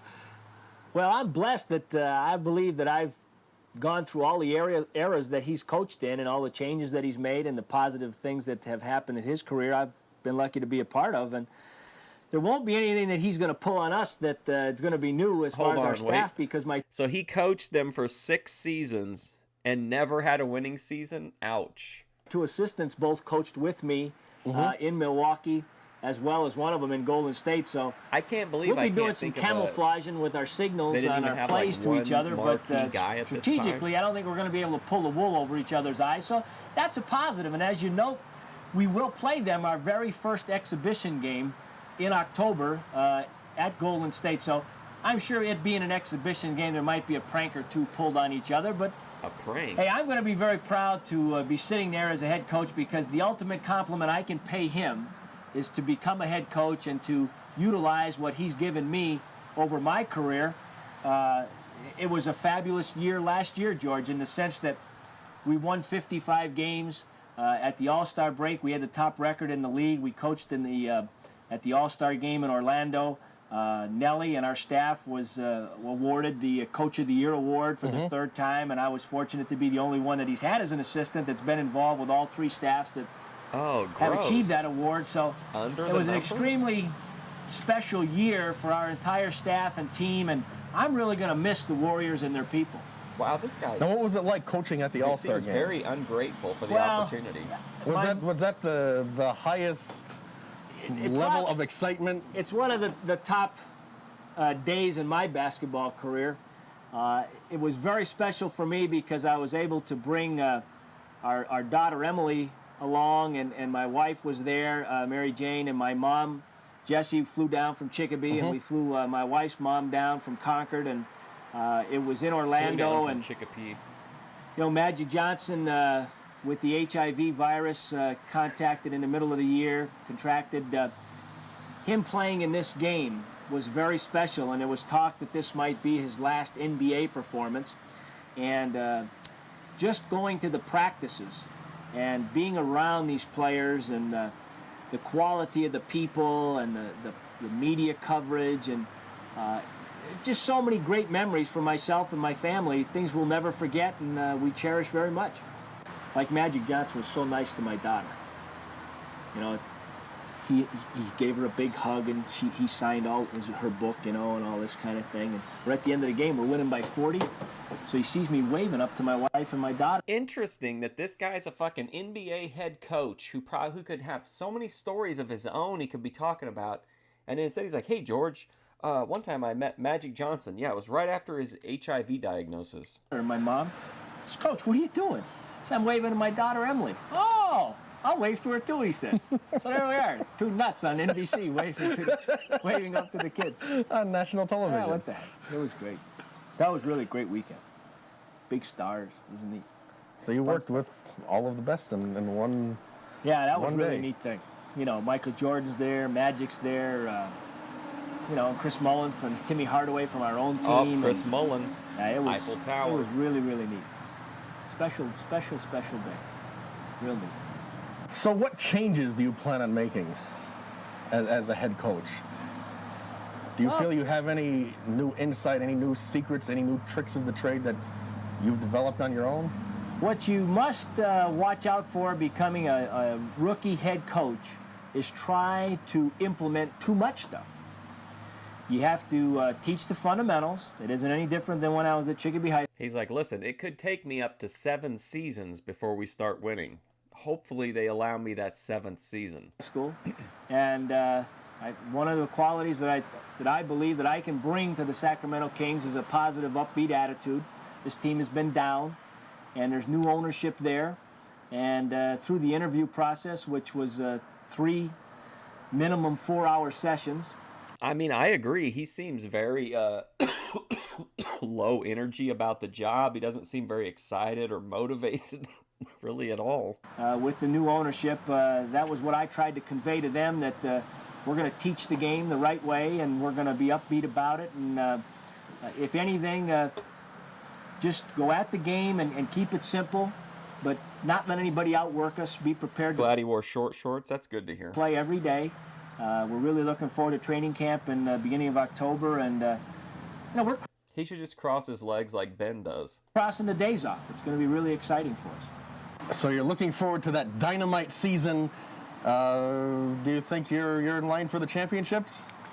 For the playoffs? You know, George, it's a good question. What do you set for goals when you go in as a rookie head coach? I'd say you want to score more points than the other team as many times as possible would be my goal, Gary. I'm not an NBA head coach, but I would think the fucking goal would be to win basketball games, clown. Coach, we're a team that's going to strive for the bottom spot in the playoffs. In the Western Conference, which is loaded with great teams, with I'd fire Portland him and immediately. Phoenix and Utah and Golden State. and a number of other quality my teams. God. Our goal will be to get to the bottom of the playoffs, which would be a team that comes. This guy's already sinking the team out of the gate. He says, hey, listen, guys, even though we're paying you a bunch of money, we have very low expectations, okay? Somewhere around 500. What a motivating and that's guy an optimistic this dude goal. If we can just show improvement, winning 5 to 6 Sharon more ball Stone scene games, waiting for a nut to I pop think out. that will be a good accomplishment for this upcoming season. And then what we'll try and do is to acquire. Did you watch the documentary, ATF Media? I almost said something about it earlier, but then I zoned out and forgot. That Bad Boys documentary about the Pistons from that era was amazing. Another quality player in the draft, and then you develop a nucleus. And as you build your nucleus and they believe in your system, you begin to put it together and become a consistent playoff team that then, over the years, becomes a contender for a world championship. But you have to climb the ladder step by step. And, you know, all my friends from Chicopee have asked me that. And I keep forgetting that 30 for 30 did, like, feature-length documentaries. Yeah, it probably was a 30 for 30 one. It was just called, like, Bad Boys something, Detroit Pistons. And, you know, it was really candid, like really honest, but it didn't demonize them, but it was just like really, it seemed like all of it seemed like pretty good takes. It wasn't like a fluff piece. I kind of expected him to try to like clean up the image a little bit with the modern NBA, the way the modern NBA is, but I was glad that they didn't. Really excited. Some of them might even come out for the opening night. And yeah, Bill you know, Laimbeer, holy shit. My mom will be out there, if not opening night, then during the season, as well as my other family members. And it'll be a real thrill coming back into Boston again as a head coach, too. Well, I know we can't forget the people back in Chicopee. You had some phone calls. I know. When I was a kid, he had his own video game, Bill Laimbeer's Combat Basketball. As soon as you leave off a couple of names or something, and the phone calls start coming in. Sucked that and Kid you Rock really was didn't. the I mean, because guy, of the but length of the I just segment had to last tune time. it out. The editing machine. We had to edit some of the things out. But I wouldn't want to let's give I you don't some even know time whether now it was to just a speak basketball to your guy friends or- back in Chicopee. Well, George, Somebody with a- it's always special to talk with someone from back home. And kind of voice. I feel like an ambassador from Chicopee because I'm always promoting where I came from. I'd move back there tomorrow. And why I would move back there is the quality of the people. And it focuses around my family. My mom still lives in Chicopee Falls, and 2 of my brothers are there, and my sister's up in Covington, and they're very special to me. ATF Media, what did a NBA, not like a big time coach, but like what would an average coach make, do you think, in 1992 in the NBA? And I've got some very, very special friends. Probably my closest friends in my life are the guys back there that It was a good game, had a too. long relationship. And then there's all the people that I was involved with coaching and then teaching over the years. You being one of my former students, I think if you were to take your hat off, we'd really see what you've grown to be. It's really very special to me. And as I talked to you on the phone after I got the job, 200,000 to 300,000. I had well That's- over 100 damn, phone man. calls and hundreds of. So this guy made a cool over $1 million, just over $1 million for being a lousy coach. Amazing. Cards and letters, and talked to the writers back home, and that was a really heartwarming thrill for myself. And one of the sad things for me is I don't get to spend as much time as I like to up there. I do get to see my close friends and family down here on the Cape, but going along with the head coaching territory probably means even less time here than what I used to have. Well, you could barely scrape by a few weeks in the summer, and now it's really difficult to get in touch with you. Well, You're traveling on a daily basis. It's difficult, but again, I think you must understand where you came from and be very proud of the fact of what you're doing, and never knock the travel and the time requirements in the job, because I'm a lucky person. I'm doing something that I absolutely love. I fulfilled all my dreams in life in terms of jobs, so I never put down the travel and the time requirements of the job, because, again, as I said, I'm doing something I love, and it's going to be a very exciting time in our lives. Well, is this the ultimate? Where can you go from here? Well, the only thing to do now is to create a winning team in the NBA, and I guess the true test of a successful Narrator, he didn't. NBA coach is longevity. Once you become an NBA coach, Did he coach anywhere else, I wonder? Or was he just did anybody take a look at the work he had done in 6 winless seasons with the Sacramento Kings and been like, hey, this guy's got the idea? the true signal of an NBA coach is when you do get fired, because this Pat this Riley's job probably making profession way more than that is more in risky 92. than a Fortune 500 job. The CEO turnover rate is far less than the NBA coaching rate of longevity. So I understand the riskiness or the what's involved with it, and hey, I'm really excited about the challenge. And you're here to build that unstoppable megaforce. Well, that's what we're going to try and do, and I'm just trying to rejuvenate my juices right now, spending some quality Wow. time with my family, getting some rest, and you know, that's one of the downsides of the job. Oh man, this guy is such a wow, man. He's like, well, that's one of the downsides of the job is actually having to do it. I'd like to just go back to Chicopee. Is the time that you do travel, you're not with your family maybe as much as you'd like to be, so I try to spend as much time as I can with Mary Jane and Gregory and Emily, and of course to get my mom and family down here as well.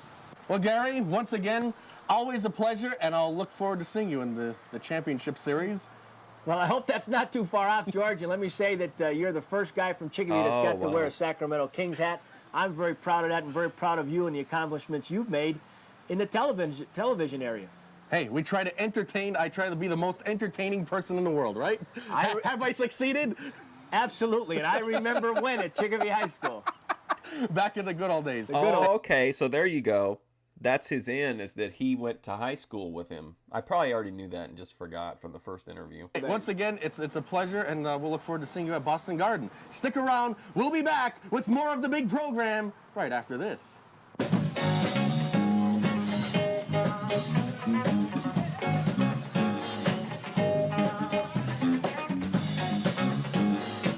It's one of those days when everything goes wrong.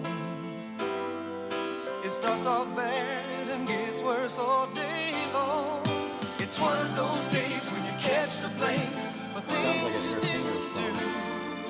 It's one of those days when you need a friend to pull you through. Bad days need good friends like you. Adopt your own good friend today. He was Georgie's teacher. Is he vaping on the couch? You know, a while back we had our staff talent night, and Jeff Janik did his little basketball demonstration, and we did have a few cards and letters. There were a few discrepancies. So while we had Coach Gary St. Jean with us, we thought we'd roll the tape, let him take a look at it, and get his professional. Okay, so now George Dorunda is going to get the head coach of the Sacramento Kings to A-log Jeff Janik. Dorunda always does it first. Analysis.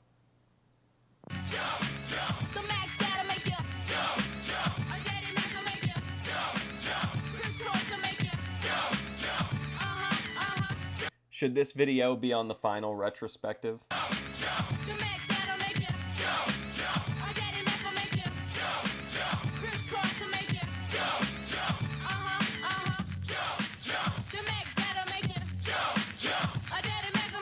That's true. They don't like drug users.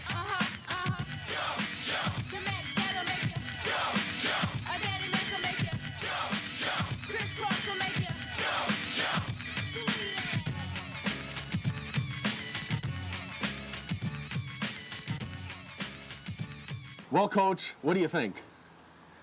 Well, after evaluating this tape on Mr. Jeff Janik, he is unequivocally the worst basketball player I have ever seen. First, you show me him shooting air balls. Then you show me him trying to dunk on a 2-foot 1-inch hoop, and he fails at that. He better find another profession in life. It is not basketball. Well, as usual, I was right. Jeff should stick to hockey.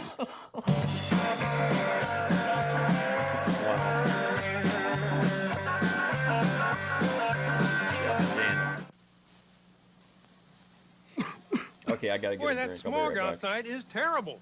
Don't you just hate what they're doing to the environment? They? What about you? Moi? Sure, lots of household products can cause pollution, especially if we don't use them in the right way. To find out how you can help, write to Make a Difference, National Wildlife Federation, Washington, D.C. 20036. I just love it when you talk environmental.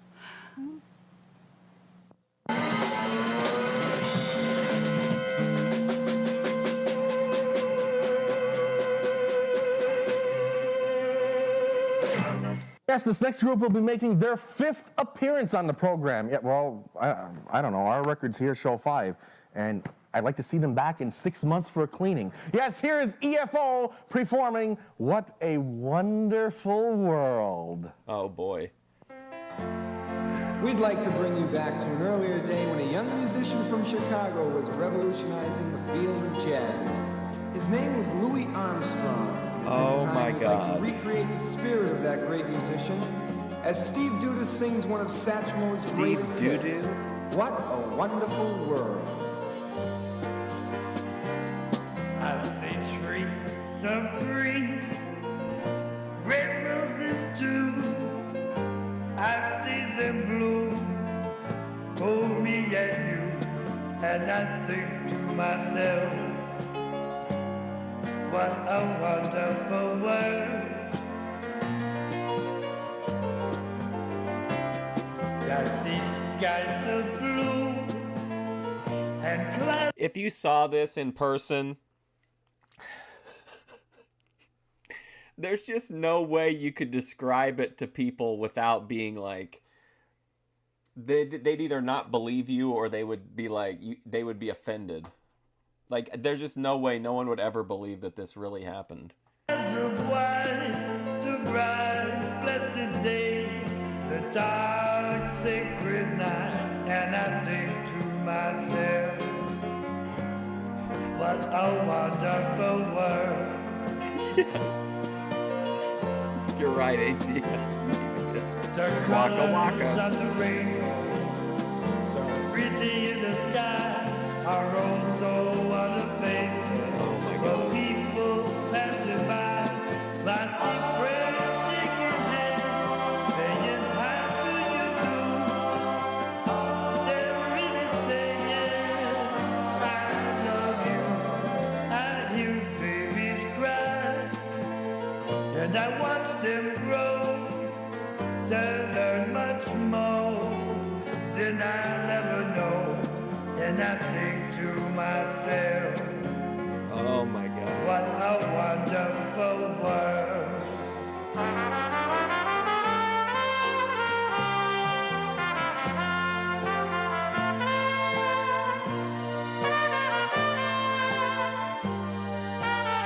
He's got to sing and play the trumpet?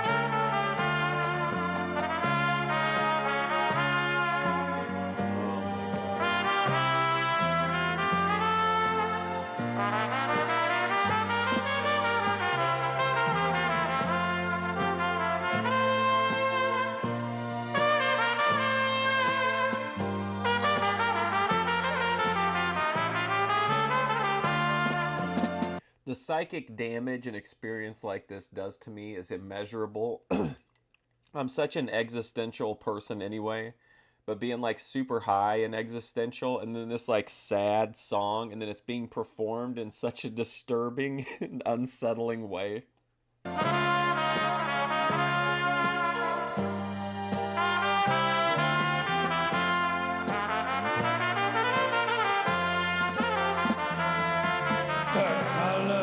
Of the rainbow, so pretty in the sky, are also on the faces of people passing by. I see friends shaking hands, saying, how do you do? They're really saying, I love you. It is very I hear This whole babies cry, prime time almost always. and I watch them grow. They learn much more than I'll ever know. And I think to myself, what a wonderful world. What I think is funny is, like, from my perspective, I'm like, oh man, George has been holding on to like the best shit, but in reality, he's saving the worst He's using all the the better performances earlier on in the run, and now we're getting to the stuff that maybe was like B-sides. I think to myself, what a wonderful world. Oh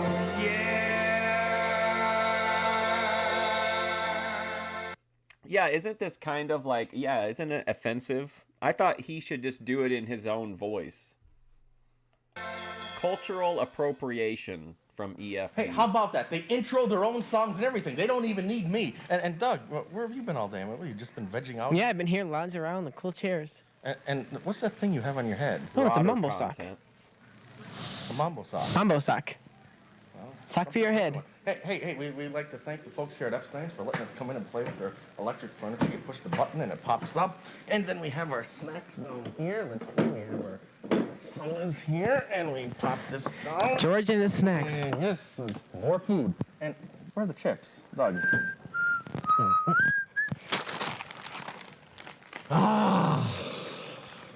Trying to hide them on me, confiscating the chips. Hey, we've had too much fun here. Quentin Marsalis. Join us next time. Good night, everyone. Okay. Man, what a performance that was.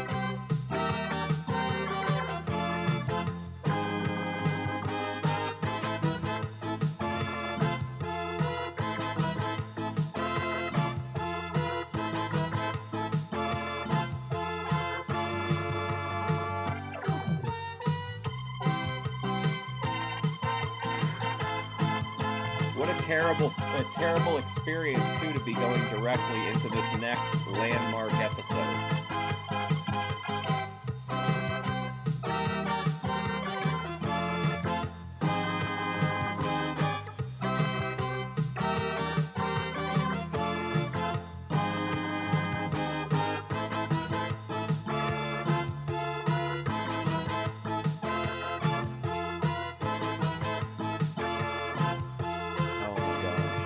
My anxiety levels are already building.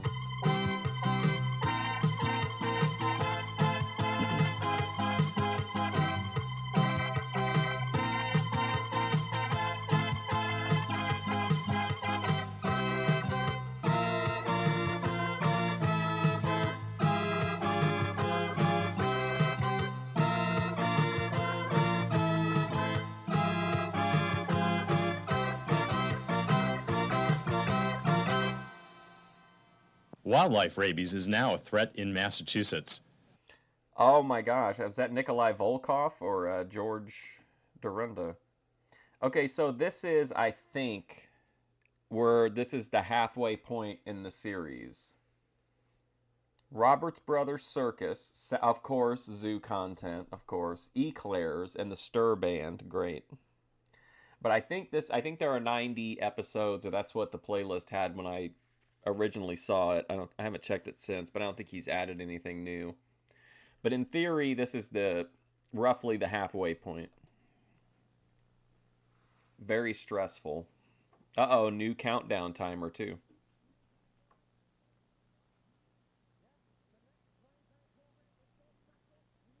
Yes, the next primetime program is so special, we even have a guest on that's bigger than me. Hey, it's kid-tested and mother-approved.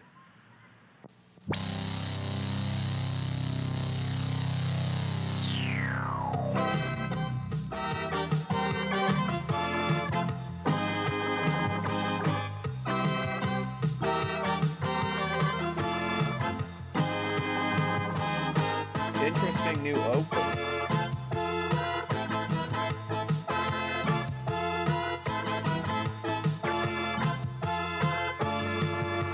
Anywhere we want to be, it's Prime Time with George Dorunda.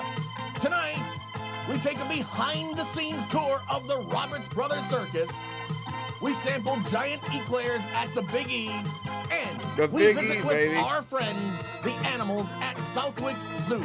Plus, Jimmy Stir and the Jimmy Stir Band. So get ready for the most entertaining... how great that it's this important landmark episode and we're going back to the Big E, home of my favorite live stream of all time. Show on television.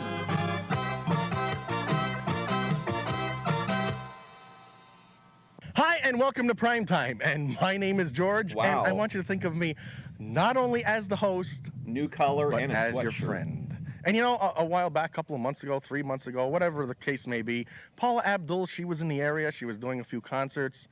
I personally contacted her management because I thought the girl had a little bit of talent. You know, we'd be able to do something with her on Primetime, help escalate her career right up to the top. She didn't want to talk to us. She didn't want to even deal with us. What happened as a result? Not even 2 months later, bang, her record management dropped her just like that. Damn. So that should teach all you guys a lesson. B-52s, Madonna, Michael Jackson, you only get one shot here on Primetime. You better not blow it. And here's a guy who hasn't blown it. No, he's appeared on Primetime many, many times. Here's the 6 guy who Grammys to hasn't be blown exact. it. Paula only won one without us. 6 Grammys. It's Jimmy Sturr and the Jimmy Sturr Band.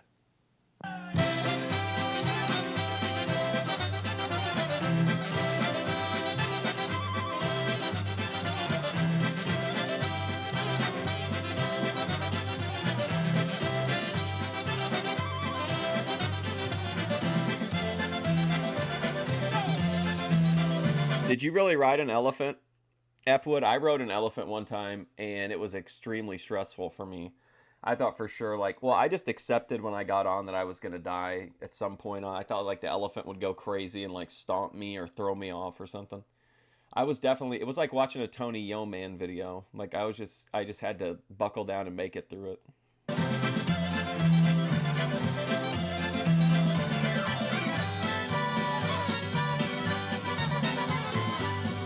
Oh, 97 episodes. All right, then. I don't have to have a crisis too soon, then.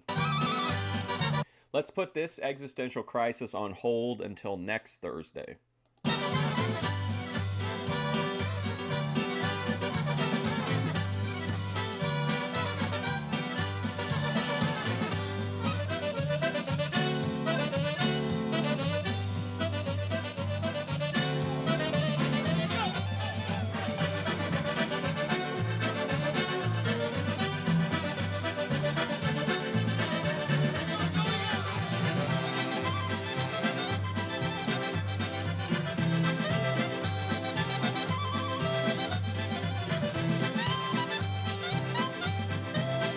Oh my god.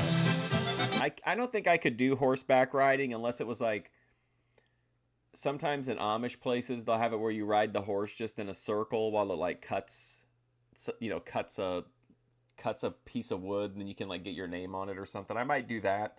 But as far as like open riding one, no way. After a Superman, I couldn't do it. I'd be like so mad at myself if I got thrown off.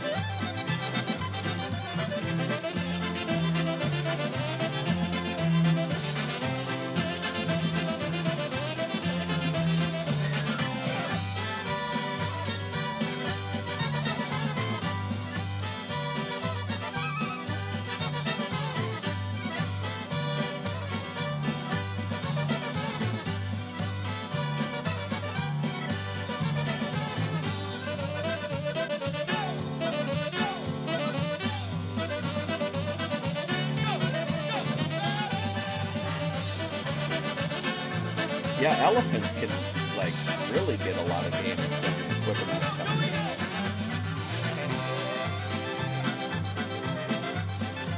I love the elbow guy.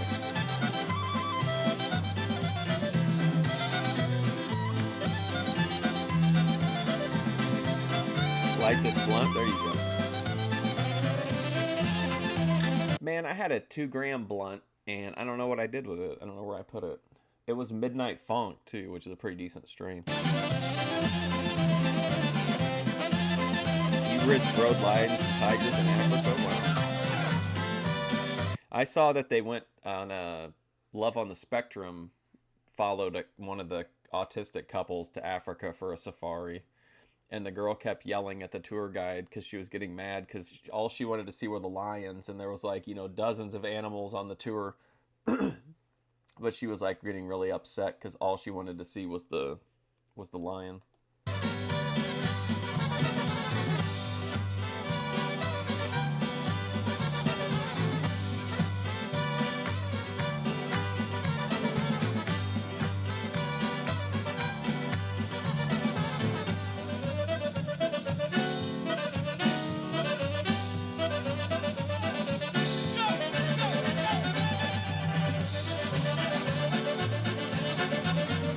I think I think I have a picture from the elephant ride. I'll have to see if I can find it. Maybe I'll put it on the community page if I can find it. I'll have to obscure the identity of a past trad girl.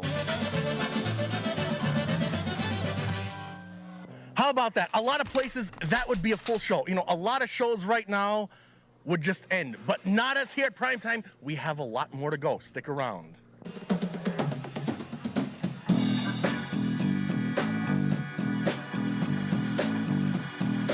You know, Piggy, everybody's trying to save energy. What can we do? Don't waste electricity. You can make a difference. Write National Wildlife Federation, Washington, D.C. 20036. Rhoda Campbell.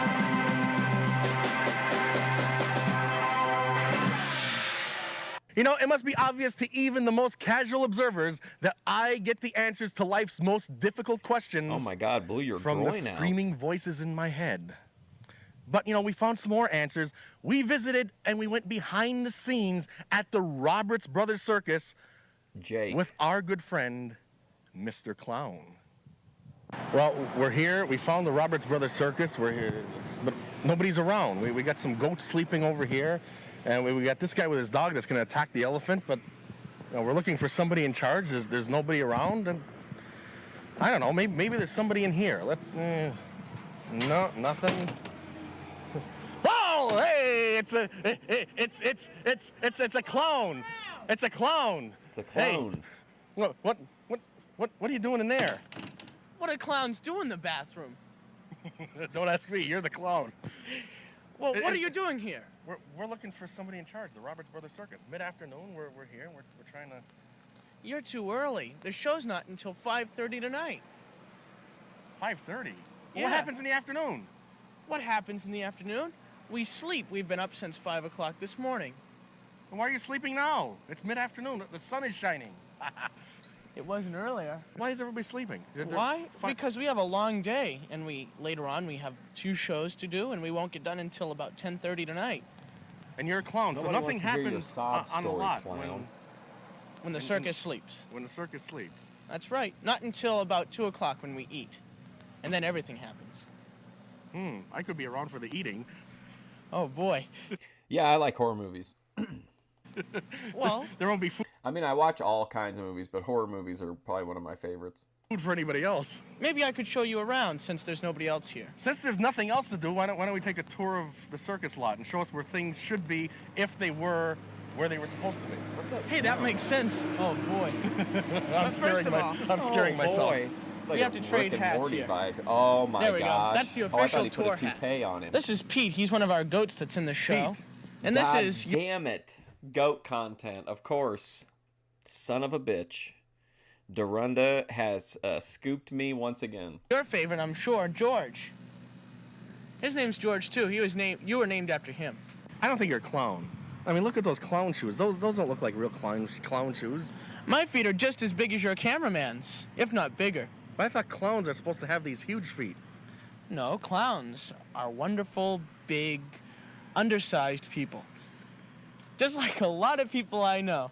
So this is your... This is our petting zoo. Your petting zoo. That's right. These guys stay out all day so that the little children get familiar with the different animals in the area that will be in the circus. I thought I finally had gotten one over on George Ryler, and I made IRL goat content like a week ago. But now, here it is. The very next episode, he's feeding the goats. Such as these two. This is Lisa. She's the largest guest on our show. She is only 24 years old. Elephants live about as long as... You're doing the same thing as another guest does. You're supposed to be facing this way, not so close. Here we go. He likes this. Not so close. Oh, wow. Don't touch the star. Oh, I'm sorry. No, Lisa, our elephant, is... You can stop laughing now. That's my job. Oh, and somebody's got to do it. No, Lisa, who is one of the stars in our show, is 24 years old. And just a little fact on elephants. Elephants live to be about as old as you and I, which is 80 years old. So there's nothing like dog years in elephants. No. They're There just is not. elephant ears and they're regular years. That's Not right. so That's really close. eerie if you ask me. Well, anyway. That's what Grace and should have said to she Lalo. eats 8 bales of hay a day and 200 gallons of water. And then after that, it comes out the back. Well, we already experienced that earlier. How did you like it? Very pleasant. So. And you can put them in the freezer. That's right. And save them for a later date. Ooh, isn't that a delightful? What else? What else do we have on the lot here? That would be known as Sunny Delight. What we have.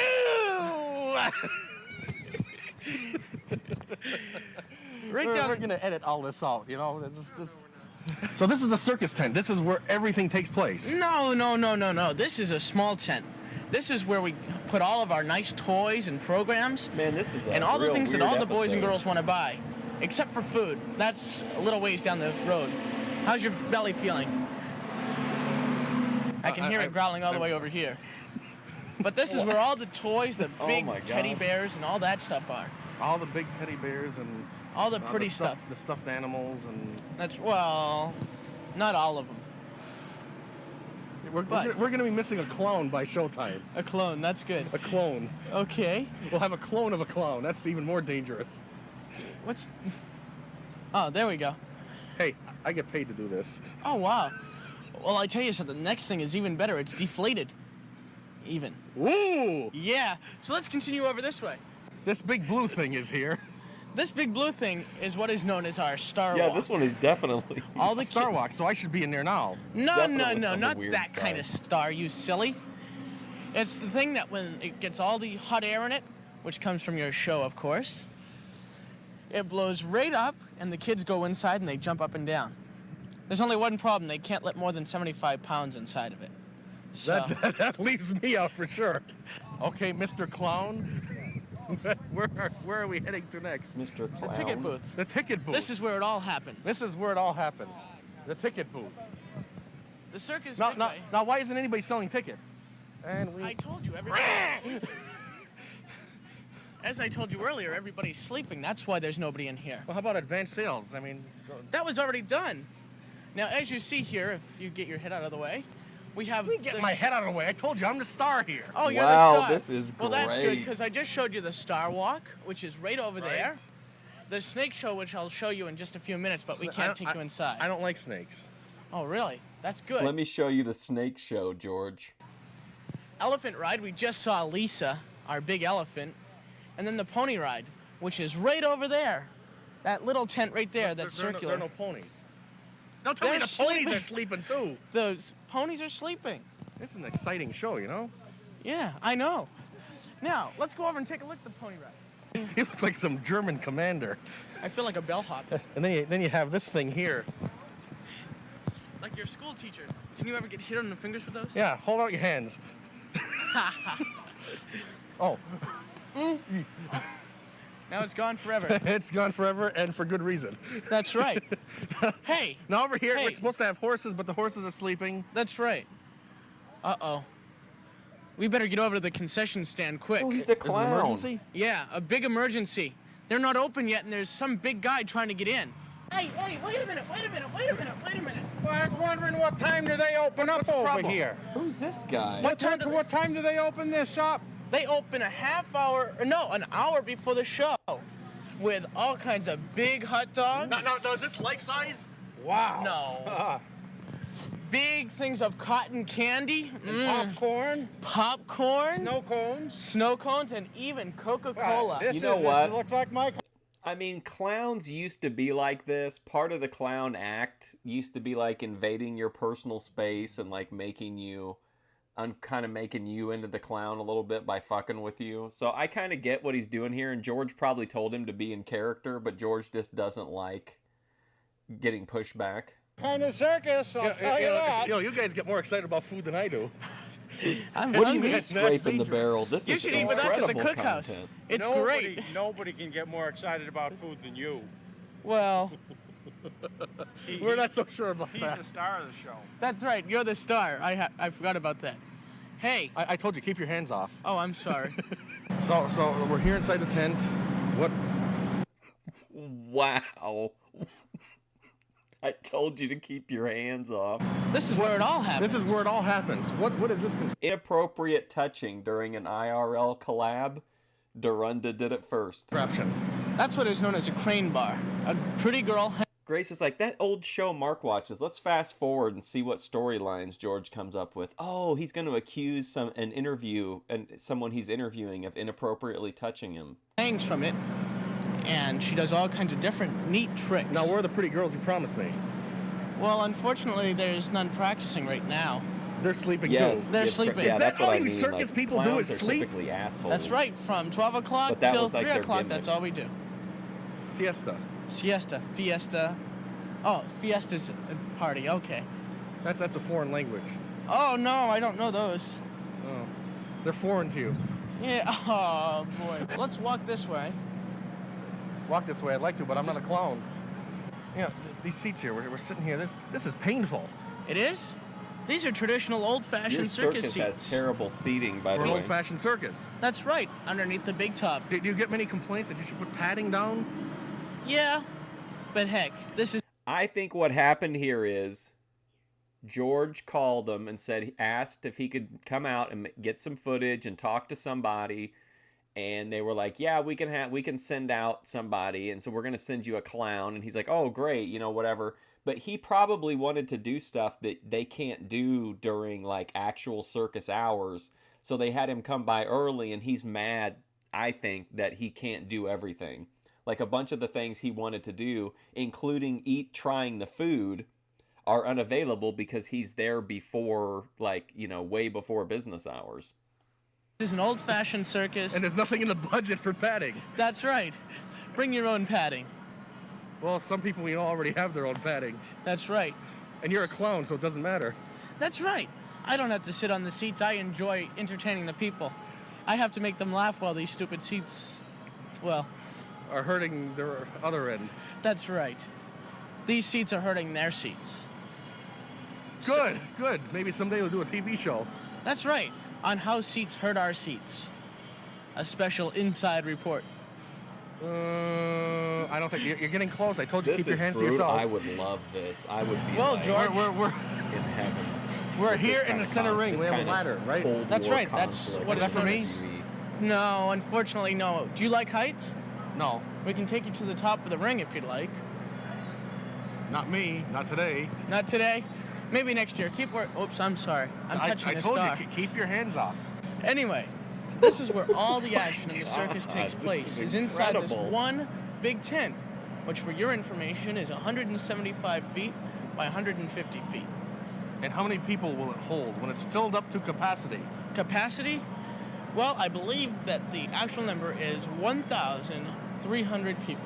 1,300 glorified fans. That's right. Are you one of them, George?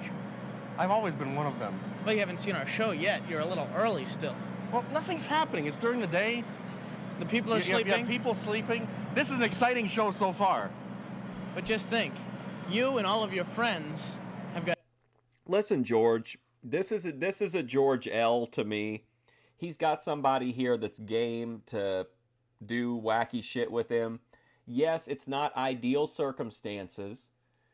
This is kind of George's Hooplandia. He went to this place to get awesome content and got nothing, basically. But he could have done something with this. He did get to go see stuff and do stuff. And I don't know why he's got such a hard-on for, fucking with this guy, but I think this is George's Hooplandia. We're seeing George crack here. Got a behind-the-scenes look today. And here we are in the center ring, where primetime belongs. That's right. Right here. Then some people have suggested it belongs somewhere else. But we won't mention where that is. We won't mention that.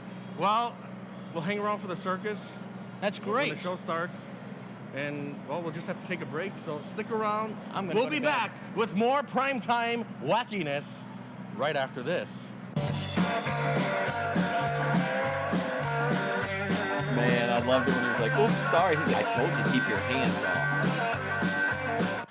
My brother wouldn't listen to me. I told him, you have sex, you use condoms so you don't get AIDS. He laughed. Hurricane and said Carl condoms were condom macho. commercial. I told Grace, I don't care if you don't want to have sex with me or not. I'm going My to get those brother. cheeks and I'm going to do it fully protected. He was so macho.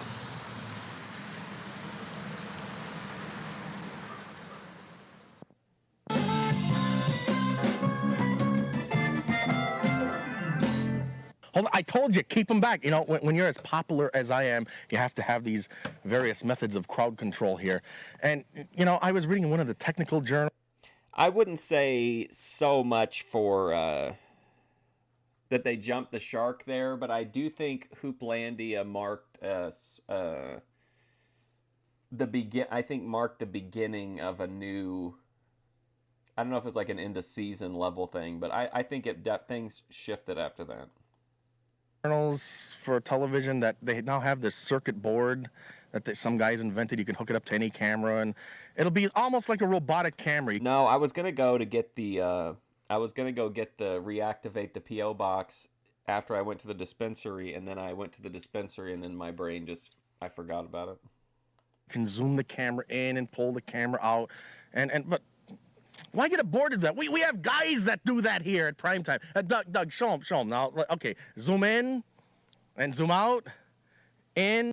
Yeah, they were on like a real like hot-shotting the territory run there for like a long, long time. But I think the lolcow stuff definitely like marked the beginning of another like huge shift as well. Out, in, out. In, out. All right, stop it now. You're behaving like Ross Perot. And on that note, nothing can put me in a better mood, and I certainly need to be put in a better mood when I start thinking about Ross Perot, than giant eclairs. So let's head over to the... Now, that's kind of interesting to me because I know George became conservative, and I know he has conservative tendencies, but I always kind of saw him as more of like a libertarian. But I wonder what he doesn't like about Ross Perot. The biggie and sample a few dozen. Those are eclairs. You got any turnovers, or is that a dumb question? No, we'll just turn over the eclair. That's a reasonable reply. Eclairs and coffee. What do you sell more of at the biggie, eclairs or coffee? I think the eclairs. The 2-for-5 deal is one of the best deals you could probably get in the country. I think so. These are these jumbo-sized... Dispensary trips leading to incomplete tasks. True. The shift was the end of ThorpeCon. Eclairs. They're about the size of a foot. The size of a foot. Wow. Someone's foot. Someone's foot. And I see they're sanitized for your protection. Oh, definitely. We always have to wear the gloves so that everybody stays healthy around here. But you don't have to wear the gloves if you're eating them. No, you don't. And you know why we here at Primetime enjoy doing these eclair food segments? Well, it's because they get 2 or 3 trays each. Because both myself and the crew always get to eat for free. Exactly. So let's see. We have eclairs, the brownies, or the muffins. What do you want? This tray? Yeah, we'll take this tray. Okay. A tray of eclairs. Like, do the hand motion. No do my signature hand motion. Oh, look at these jumbo-sized eclairs. Giant-sized eclairs.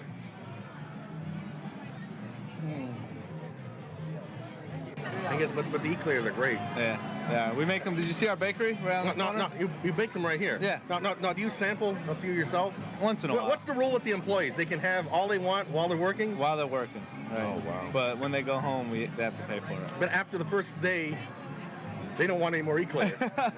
No, they eat quite a bit. Oh, they do? Yeah. They do. They're always back there. Who's the biggest? Who's the champion eclair? Take 2 home for Ma. 2 home for Ma. Well, you realize they'll never make it home. Yeah, that's true. You're fine afterwards. I think those are going down in the van. They'll be in the van eating them. I still cannot believe. I was like, man, he is going to eat this whole big quarter of a pie after all that food. And I just thought, man, I'm glad this is over. And then the fucking big tub of gelato came out. I felt like I had beaten the final boss, and then the second health bar came up. I was just like, oh no. And stick around. We'll be back with more primetime wackiness right after this.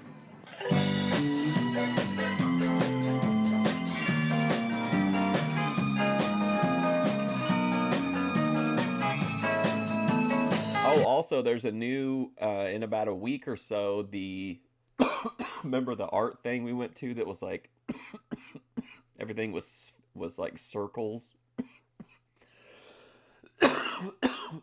They're going to rotate to a new thing, so we can always go back to that. See what the new art is. Some people who start forest fires never even set foot in the forest.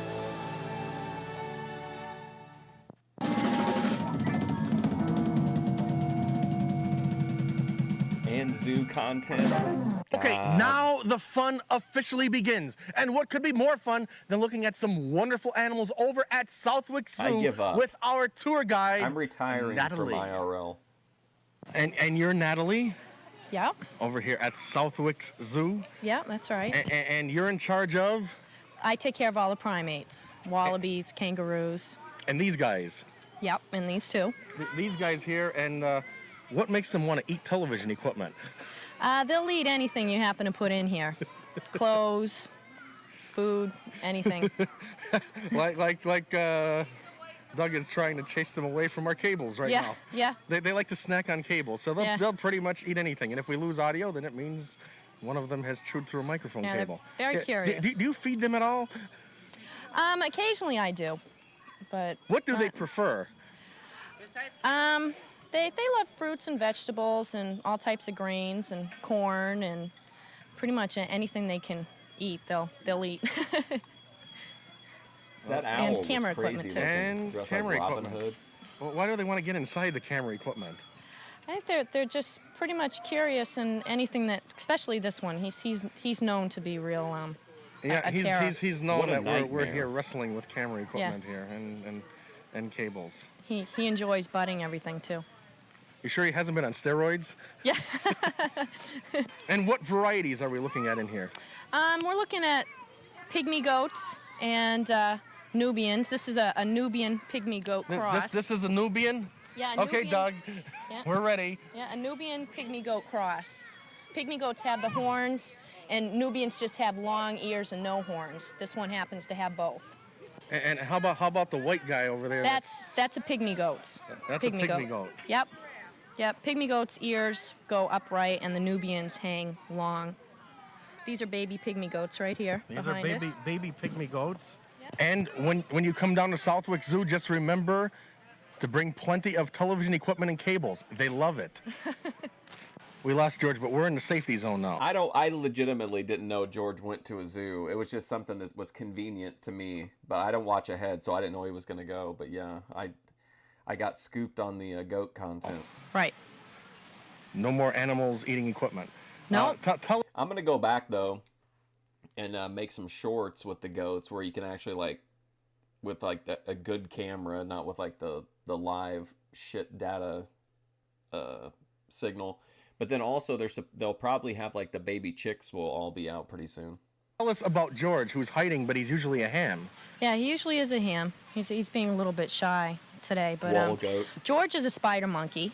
And spider monkeys are from South America, and they are unique in that they have a prehensile tail, which they use as another hand, and it's used for grasping and swinging and holding food. Oh, also. And they all. So, remember the guy on the tour guide at the government building was kind of cold to me?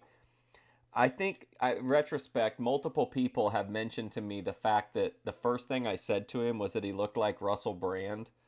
And I guess Russell Brand has had multiple rape allegations made against him. So apparently that's I told the guy at the place that he looked like a rapist. And maybe that's why he was kind of cool toward me, let's say, during the tour. Also only have 4 fingers, whereas most monkeys have 5. I just thought I'd get that. And because they use their tail, is that why they're called spider monkeys? Right. And what do they eat? We feed them a varied diet consisting of monkey chow and... Monkey chow, is that from Purina? I mean, do you buy that in bags? Yep. As a matter of fact, it is from Purina. Purina. Yeah, Purina. That's if you're from the South. That's right. But, we buy it in bags and we get it in bulk. And then we feed them fruits and vegetables, all types of things. I almost sound like I know something. Yeah, you do. About wildlife. Right? Definitely do. And what do you add to the monkey chow? They anything get else in particular? Yeah, they get lots of bananas and apples, lettuce, grapes, tomatoes, carrots, all types of fruits and vegetables. And what do you do for snacks on a night out? They enjoy Monkeys marshmallows get occasionally, but we try not to give them junk. They uh, do like junk food, but we try not to. A little bit of sugar content. Right, every once in a while, but we try to discourage it. Sugar content. We know a lot of don't people tell who know Jedi about Rich. that sugar content. Yeah, yeah. Just like us, they enjoy the sugar too. But we discourage it as much as possible. Yeah, and the other two. And who are his companions? Pinky is the one in the end, and she is a pink-faced spider monkey, and that's Blue right here next to us. They look like they're depressed, and George has all the fun. Yeah, well, it Of seems course, I'm like, George, and I have all the fun. Yeah, yeah. Georges have more fun. No, it seems a lot of the animals seem to sleep in the afternoon. Seems like the thing that they seem to do most. George really got the great timing of wherever he goes, everything's asleep. They relax, and then they become a little bit more active as the day goes by. And no, that was not a criticism of the entertainers, okay? Don't try to get that drama going. Ah, Blue is awakened. She's ready for her Come here, Blue. If you notice, mid-afternoon snack. Her name comes from the blue eyes. She's got very blue eyes. Okay, these You're are confronting Vietnamese pot-bellied pigs. That's right. Where have I heard that Confronting before? American Dream. These are from Vietnam, Uh-huh. and Thus the name. yeah, Vietnamese pot-bellied pigs. If the mama right here will come out. Everybody here eats bananas. Yeah, they seem to, most of the animals seem to have a sweet tooth. And to them, bananas are like candy. And if we can get Mama here, Mama. see her a little bit. Oh, Come on, Mama. If you notice, she's got a belly that's really low to the ground, Mhm. and therefore pot-bellied pigs. And their purpose? In Vietnam, they're used to eat. Mhm. And here in the United States, a lot of people keep them as pets. Well, we won't let Mom know that her babies could be eaten if they were in Vietnam. I know it. I don't think she'd be. Well, he went on a diet, and then he made a big point of telling us when he went off the diet, if I remember right. Too happy about that. So they just run around the house like dogs and cats and... That's right. Pot-bellied pigs supposedly are about as smart as dogs. And the thing that's nice about them is they're very clean, and they can also be litter trained, just like a cat. They're very... So you can replace your cat or dog with a pot-bellied pig. That's and, right. And you could be different. That's right, and they have a lot of personality, and they're cute. She just had these babies about 2.5 weeks ago. Do people raise pot-bellied pigs like for profit? Yes, they do. They were, for the last couple of years, they were very popular. Are they like And registered pot-bellied pigs? There certainly are. Yep, registered, and some of them are very expensive to buy. They were a really popular niche pet there for a little while around this time. And they are very clean animals, unlike most of the myths about pigs. Right, that's right. Most people think they're dirty because they keep them in a dirty area. But pot-bellied pigs and other pigs like to go in the same spot every time. And if you take care of that spot and clean it up, then they stay very clean. They don't like to lay around and they don't like to lay down in their defecation. You know, here in Primetime, I guess the only thing you can do to make the show any better is you just add a few numbers at the end. Something like Primetime 90210. That sounds like it'd be a popular name. Well, anyway, I guess we're running late, so get off the roads. I'm going home. Good night, everyone. What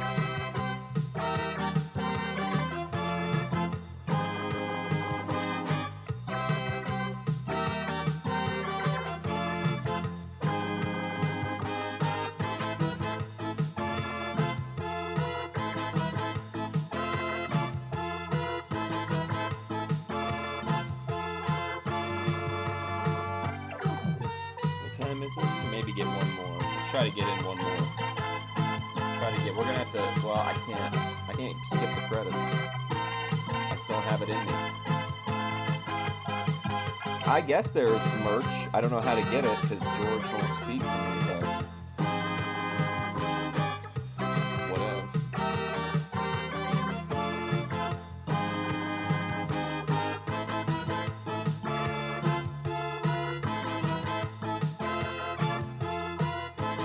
Yeah, the clown segment was great, especially him getting mad about being touched.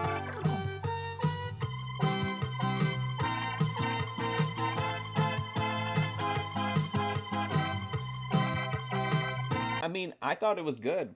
I liked seeing somebody I like seeing George under a little bit of pressure to see how he would react to like a more uncooperative interview, because a lot of the people he talks to, he seems to know them, or he's from the same town as them or whatever, or he's a fan already.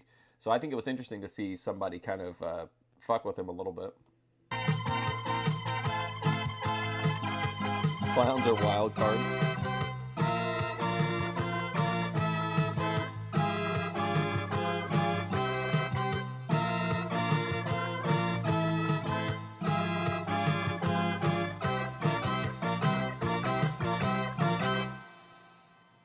Wildlife rabies is now a threat in Massachusetts. All right, let's try to get in one more. Avoid. They're in love with the mute button. Oh, they keep muting their audio. Maybe they're up to something. They're hatching a plan. More Southwick Zoo, more Roberts Brothers. Oh no, and Stir. We should have watched Savvy Guy. Jimmy Stir. Hi, I'm George Dorunda, and this next program is so special. It's currently the retrospective study on excellence in broadcasting at the Museum of Broadcasting. Kmart content. George, that's not what it says on the cue card. Well, Doug, I don't think there's any point in going into what it says on the cue cards. So George recorded IRL content in retail parking lots before Savvy Guy. George, the That's cue kinda card his thing specifically says this station really does not want to broadcast this show. Oh, thank you so much, Doug.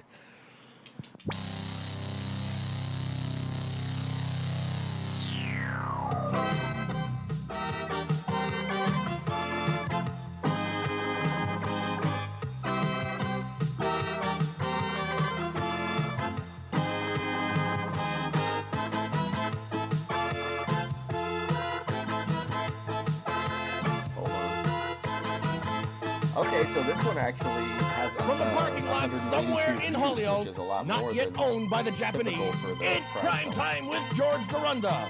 Tonight, Must we be a visit good with episode. more of our friends, the animals at Southwick Zoo.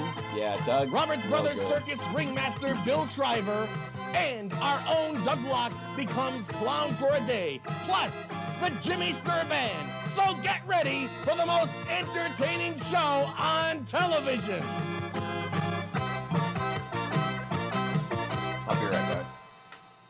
Hi, I'm George Dorunda, and welcome to Primetime. And tonight, as always, we've managed to, at the last minute, slap together another fine television program for you to watch at home, in your own homes, in your own recliners this evening. And, you know, there was one thing that they have a new late-breaking bulletin. We always have these late-breaking bulletins here on Primetime. The Pepsi people, they've invented this new version of Pepsi. It's totally colorless. It's clear. You can see through it.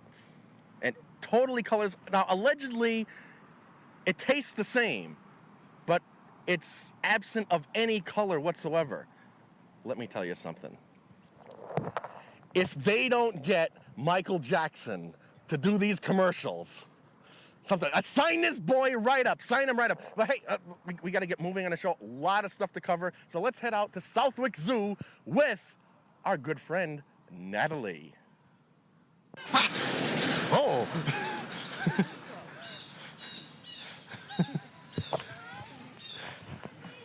What happened there? Every once in a while they can get a little aggressive, but With each other? right. This male right here, that's I don't think you can do content like this anymore.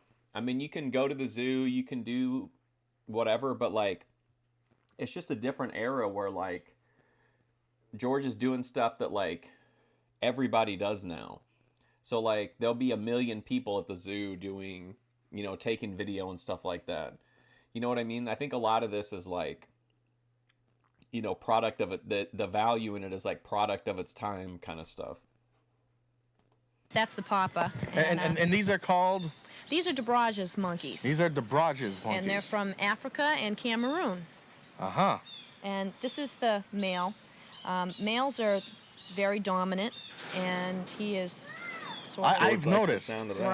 Right. And he gets to eat first. And he takes command of his territory. Right. And if he doesn't get to eat first and somebody else takes it out of line, he'll make sure to He grabs reprimand the them thigh. for that. This little guy right here is about a little over a year old. Now, what'll happen if we try and feed him? Oh, he'll take it. This one's on the bottom of the totem pole right here. But actually, he'll take it away. Not quite this time. Right, we have a newborn who's a little over 4 weeks old. I think this guy's ready to eat. Want to grate? There we go. Yeah, you had to know somebody who could run. He had to have a cameraman. He had to know somebody to rig up the sound. He had to know an editor. It was just a different era. But actually, and what do they eat other than grapes and bananas? They also eat monkey chow and a variety of fruits and vegetables. They enjoy carrots and apples, lettuce, tomatoes, celery. Solids. Solids, right. All types of solid foods. Or salads. Yeah, and salads. They're little beggars. Well, no, will they just keep eating and eating as long as you keep feeding them? And then But, however, I'm not saying that a show like this wouldn't have any value. The complete opposite. I think these kind of shows would have a lot of value because it would return content as being this global idea or whatever back to like regional stuff. You know what I mean? Like he makes content about the stuff that's in his area, that's within his like whatever. So you can have all these like local people that do all these like local stories. And then of course people are going to be interested from other places and stuff like that. But I mean, it's just I think a show like this would be really good for whatever, like the area, especially if somebody had like the backing that George has. At least he's got like a bunch of people to help him. It's just, you just don't see a lot of the like, I don't know. But then again, I really like public access too. So like, I like that aspect of it. you get a very fat... Right, I think so. That they enjoy the goodies, that's for sure. And then Mama's hiding over And there where in could that you log. find them in their natural habitat? You can find them, they're tree dwellers. So you'd find them up in the trees somewhere in Africa or Cameroon. As you can see, they're not shy. But They're not shy, especially with people with food, right? Right. As for monkeys, so they're one of our more docile monkeys. They're very gentle when they take things and... Yeah.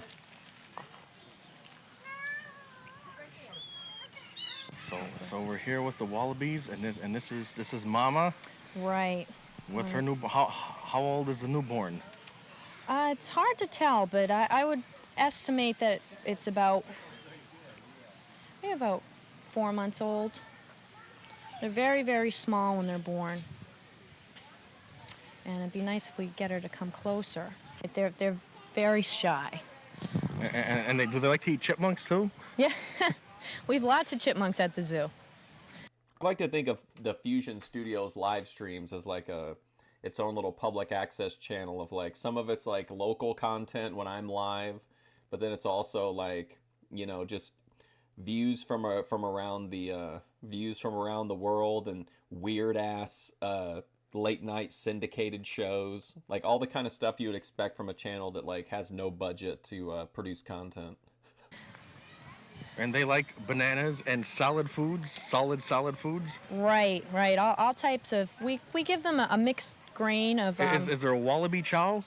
No wallaby chow. We give them pellets and sweet feed. They enjoy crunchy things like carrots and lettuce. We had a local...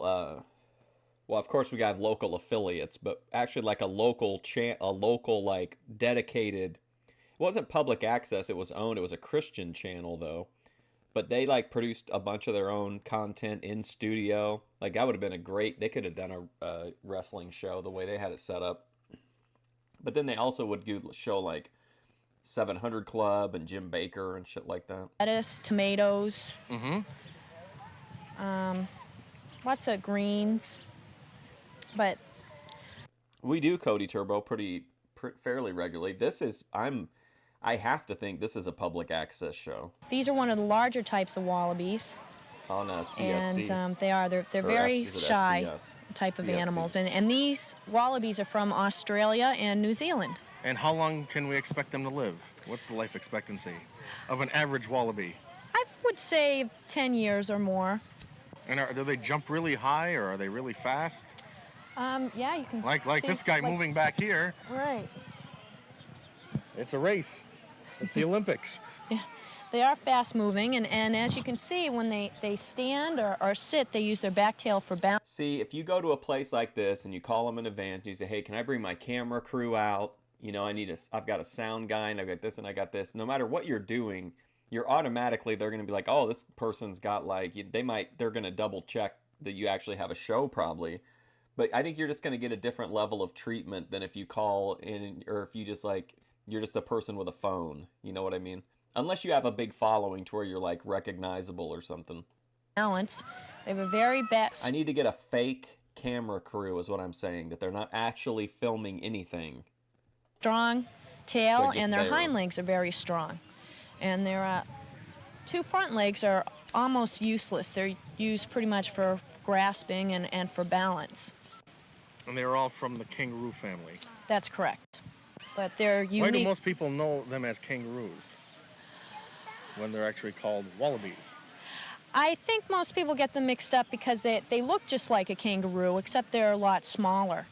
But these are marsupials, just like a kangaroo is, and they keep their babies in their pouch as they grow. And these guys are called? These are gibbons, and They're they're gibbons. from Southeast Asia.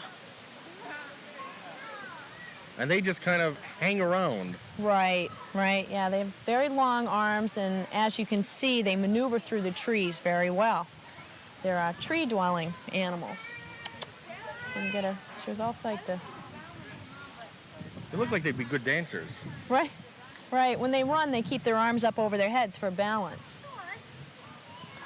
The black one's a female, and the cream-colored one is a male. And you can see little chipper up top there. He's a little bit over a year old. What do you think? We can make some content with these? We can get a whole crew together. We'll get a whole roving camera team.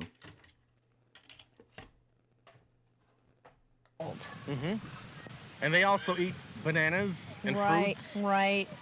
And vegetables. Yep, all types of fruits and vegetables. Bananas to everything here is pretty much, it's like a treat. It's pretty standard. Right. Ditch. Good girl. As you notice, they have no tails. That's right, they have no tails. No tails, and they No have tails. very long fingers, long arms, and very thick fur because they come from a colder climate, as opposed to some of the other animals that come from Africa from a warmer climate. So these animals could be left outdoors Right. for most of the winter. Right. We do bring them indoors for the winter time, but they can be left out pretty successfully.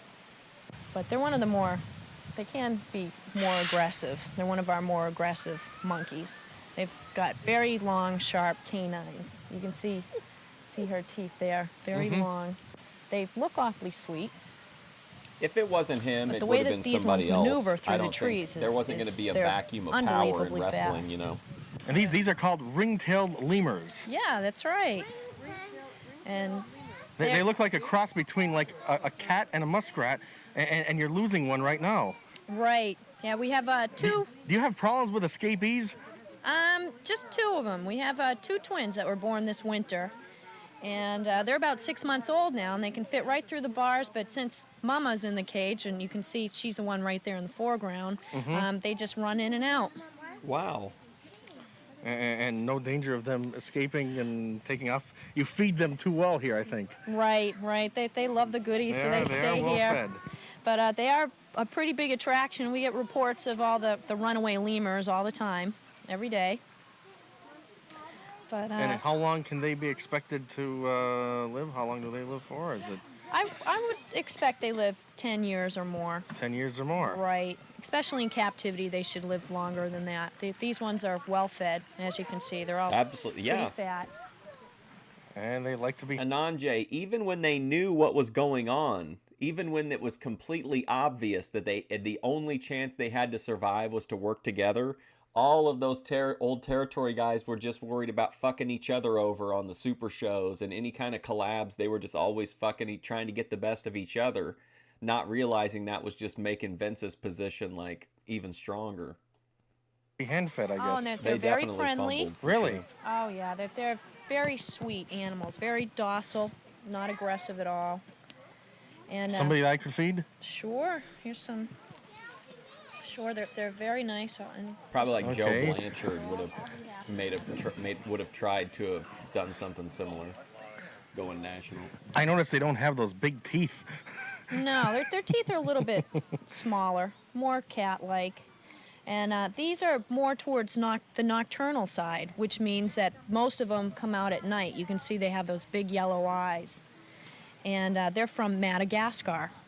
They're almost like a cross between a cat and a raccoon, then. Right, with those ring tails. But they are very nice, and they Well, I think the question is, like, even if somebody else did it, would it have been as big? Maybe not, because you've got to have somebody who understands how to use Hulk Hogan to get to that point. But could someone else have consolidated power in the industry? Yeah, but would it have turned out the same? Probably not.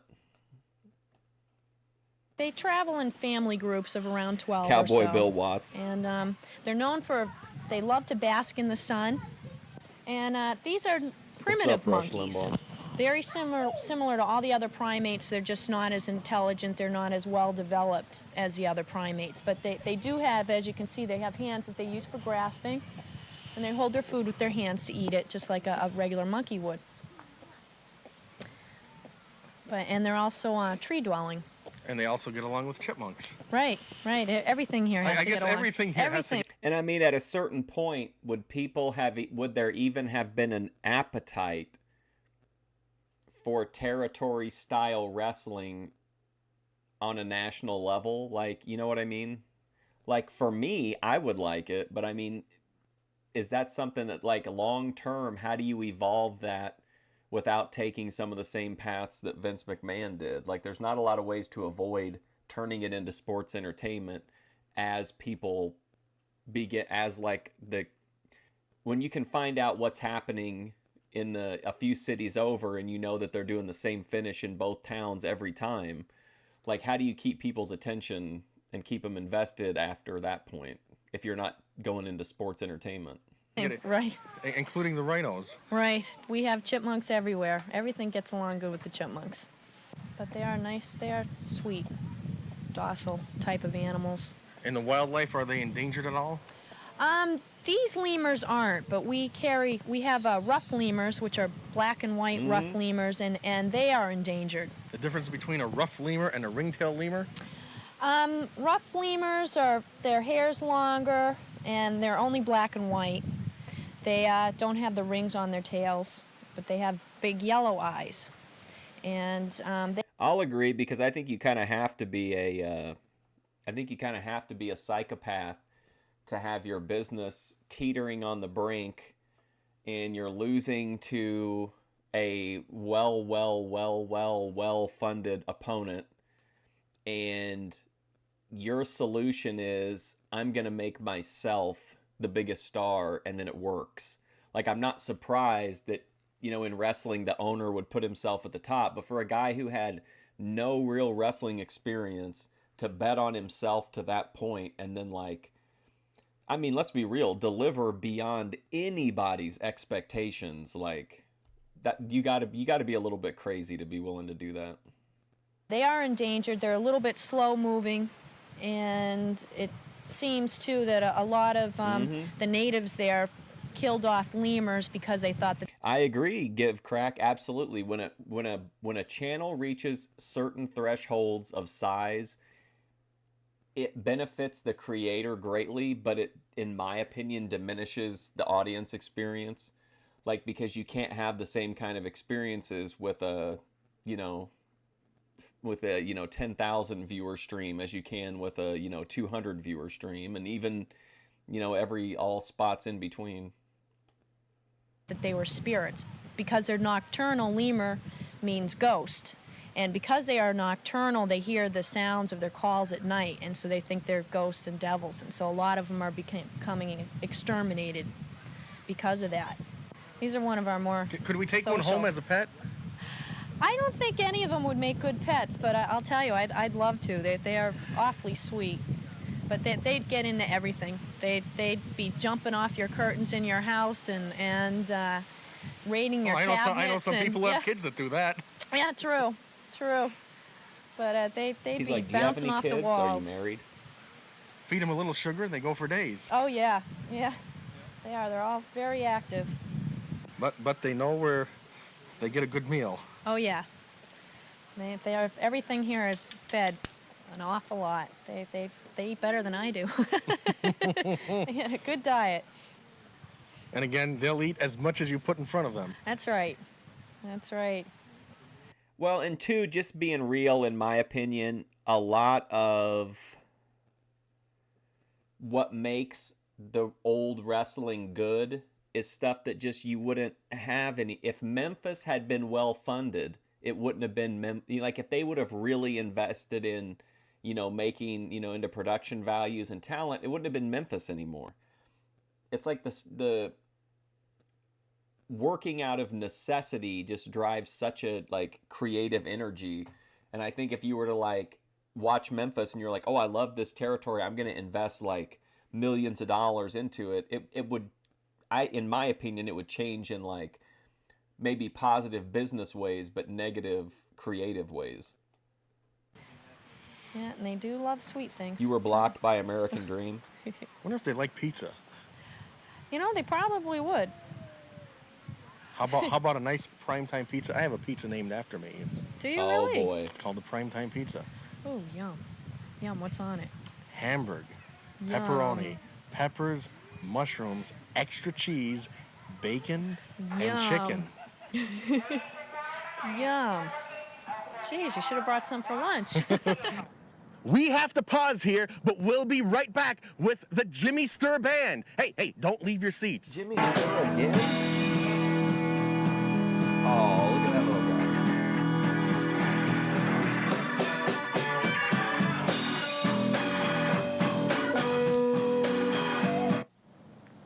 My mother said I was too much trouble. She threw me out. It's pretty terrible out here. I wish I could go back home if they take me. I just don't know what else to do. Wherever you are, Covenant House can get you help. Call us on the 9 line. It's free. 1-800-999-9999. Covenant House.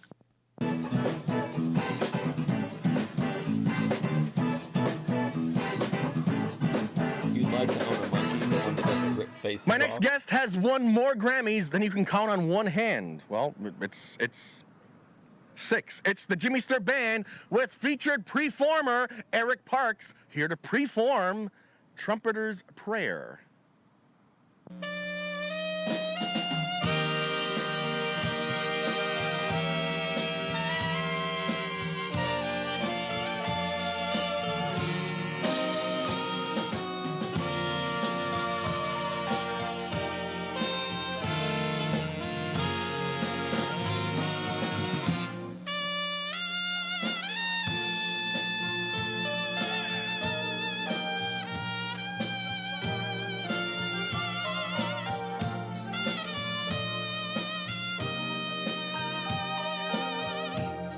I was gonna say maybe he asked her off screen, but I mean, there's really, it seems like he says pretty much everything while the camera's running regardless.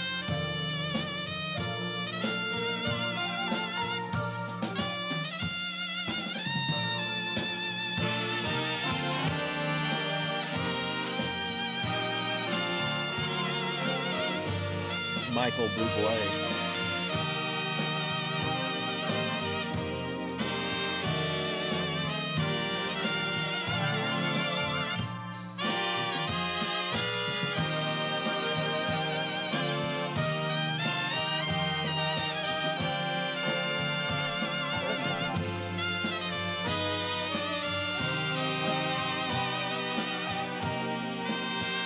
I feel like I'm on the Titanic right now.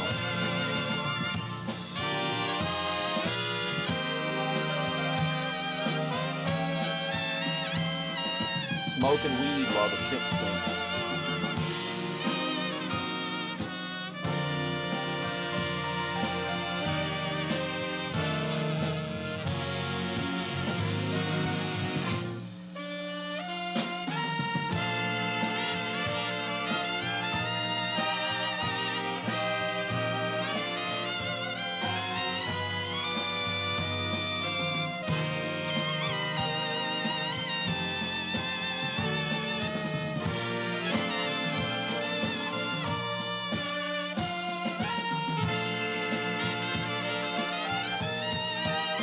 the budget of this show? Probably very, very little, if anything at all. I mean, once you kind of get established that like you have a little show, you can probably start reaching out to businesses like he's doing and getting all this content for free. So, I mean, just his travel cost essentially.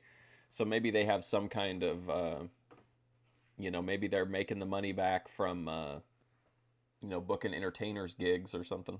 But I would say they spend, I would just call it like out of pocket, like walking around money, whatever, to get there, to go to a fair. But while you're at the fair, you're getting footage of Jimmy Sturr, you're getting footage of the Eclair booth, you're interviewing a clown, you know what I mean? So like he's getting especially the way George works, he's getting a ton of content from pretty much every location he goes to.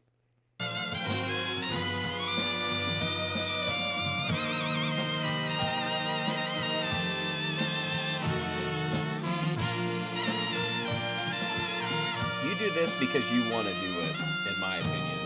This would have to be like a labor of love kind of show.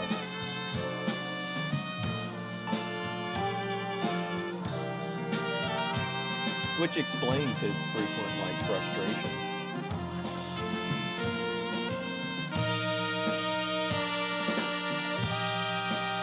Ladies and gentlemen, Mr. Eric Parks. If you're not enjoying tonight's television show, McDonald's content, there's something wrong with your home receiver. Hey, stick around. We have more fun when we come back.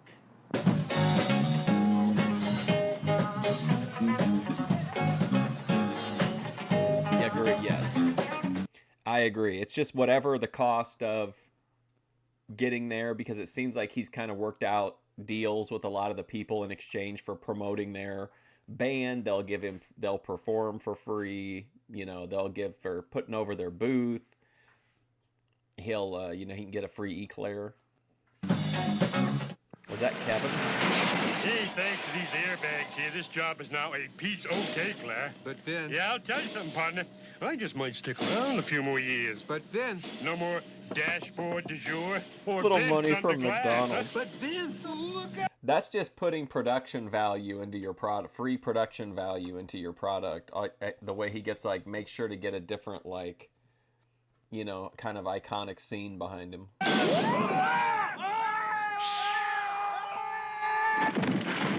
I love when Ben and Grace were driving around trying to find an iconic background. With airbags, Vince, you still got to remember to buckle your safety belt. Now you tell me. You could learn a lot from a dummy. Buckle your safety belt.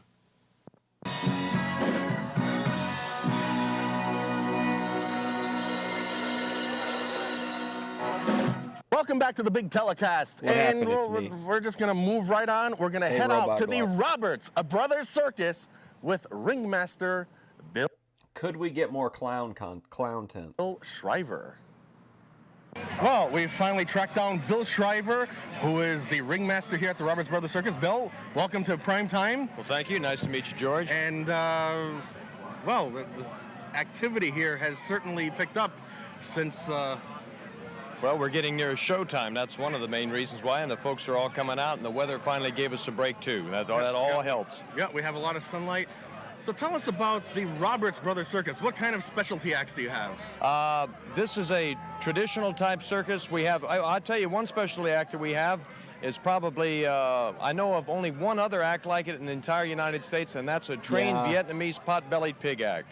A trained Vietnamese pot-bellied pig act. Yes, July indeed. They're 4th is a great small stream. little I have pigs. some They're the kind of stills, pigs I that think. folks keep as pets now that you maybe read about or heard about.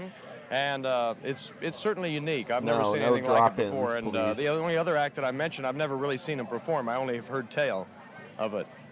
And where do you find some of the talent in a circus of this size? Well, some of the talent is developed internally within the show. Some of it comes from abroad. For example, we have a group of Mexican performers, and they do a nice array of acts. And some people are born from the family that came with the show, and it all develops. How would you compare this type circus to a larger type Ringling type circus? Well, I'll tell you, the biggest and the best part of it being on a small show like this is if you have a problem Yeah, I think I have a bunch you can of go screen right to the caps, manager but I don't or have- to I the don't think I have person any who clips, heads though. that department or whatever and say, look, we've got a problem. We need to get it resolved.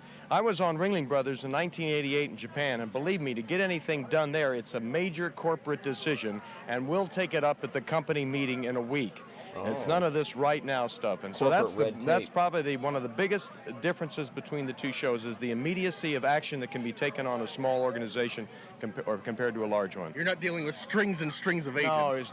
No, or levels of bureaucracy that you find on a big show like that. It's also very personal here. I mean, everybody, all the working men know the manager by his first name, and on there it was, Mr. So-and-so and Mr. So-and-so, and, this kind of thing. So it's a tighter family type unit. It's a tighter family unit. You're also moving all the time. You move every day, and you're actually kind of like an extended family. You have to work together. The show has to stay together. If you see somebody broken down on the road, you call them on the CB or you Oh pull my over and you God, offer robot assistance clock, damn. until a mechanic can get there. Is it more difficult these days in circus life than in the past?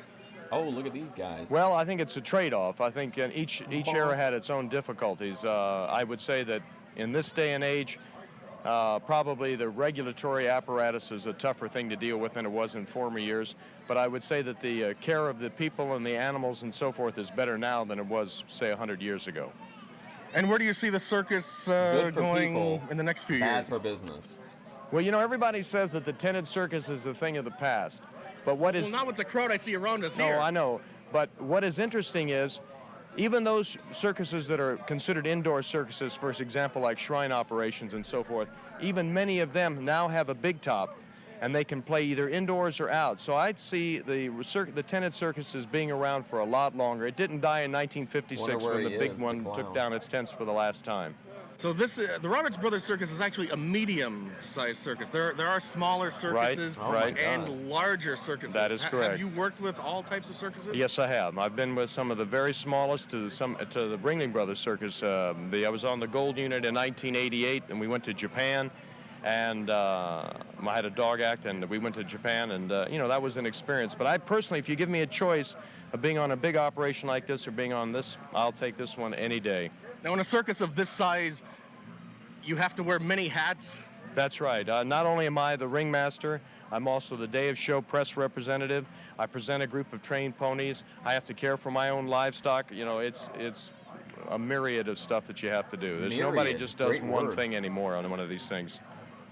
And I guess that's the way everyone works together. That's right. That's right. We're a team. We're a team. The only thing that I could compare this to that I ever did prior to coming to the work, I wasn't born in the circus business, was I was in a National Guard Field Artillery Unit, and that's very much, if anybody's in a National Guard Field Artillery Unit, they know exactly what I'm talking about. You move, you set up, you tear down, you move, you set up, you tear down. It's just like that.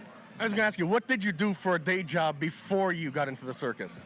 Well, I'm always a little reluctant to say this, but I was a revenue officer for the Internal Revenue Service, Oh, and that's the truth. I was Mr. one I of the don't like heavies. I collected the bureaucracy. taxes Okay. and the delinquent returns, but Wow. I'm glad I'm doing this now. And what made you make the switch? Well, actually, a personal tragedy within my family, and also it's something that I wanted to do. And so I just decided that when I was young and healthy and able to do it, I was going to do it. I wasn't going to be like so many circus fans that I met that, they always wanted to do this, and then they retire, and they're 65, and then they come out on the road, and they find out, oh, gosh, I can't keep up with this anymore. It's too hard. It's too much of a grind. So I didn't want to be 65 and do this. I wanted to be 28, which is when I left, and do this, and I've been at it ever since. Well, thanks for being here and taking some time out of your busy day. Well, thank you, George. And I think it's getting close to showtime. We're going to enjoy the show now, and you're welcome back. Hopefully we'll run into you at some other Okay, location. I hope it's not another 25 years for Mendon's 350th. All righty, thank you, I don't George. think so. Thanks. Hey, stick around. We'll be back with more of the big program right after this.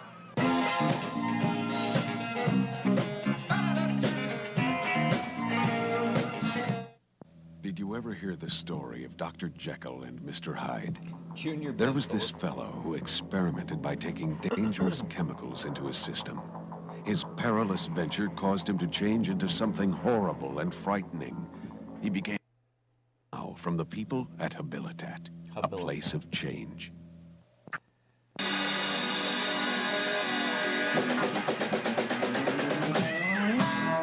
Yes, welcome back again to the Giant Telecast, as we call it here. And, well, I've always wanted to see Doug become a clown like he's doing now, running camera. And let's just look at this face right now. Let's see the face.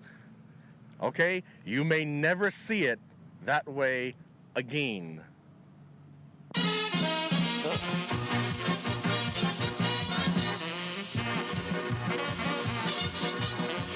Oh my god.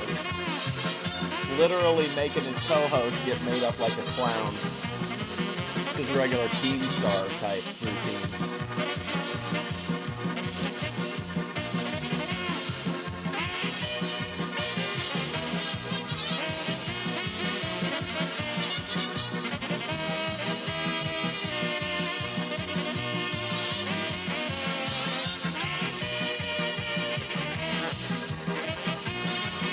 George's Lalo. Yeah.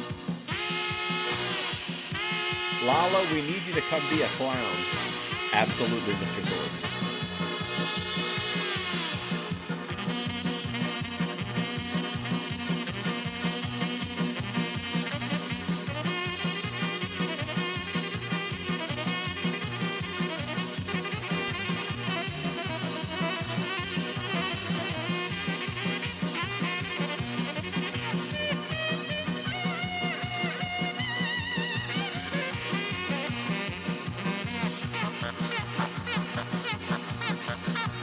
Dave Coulier doing his makeup too.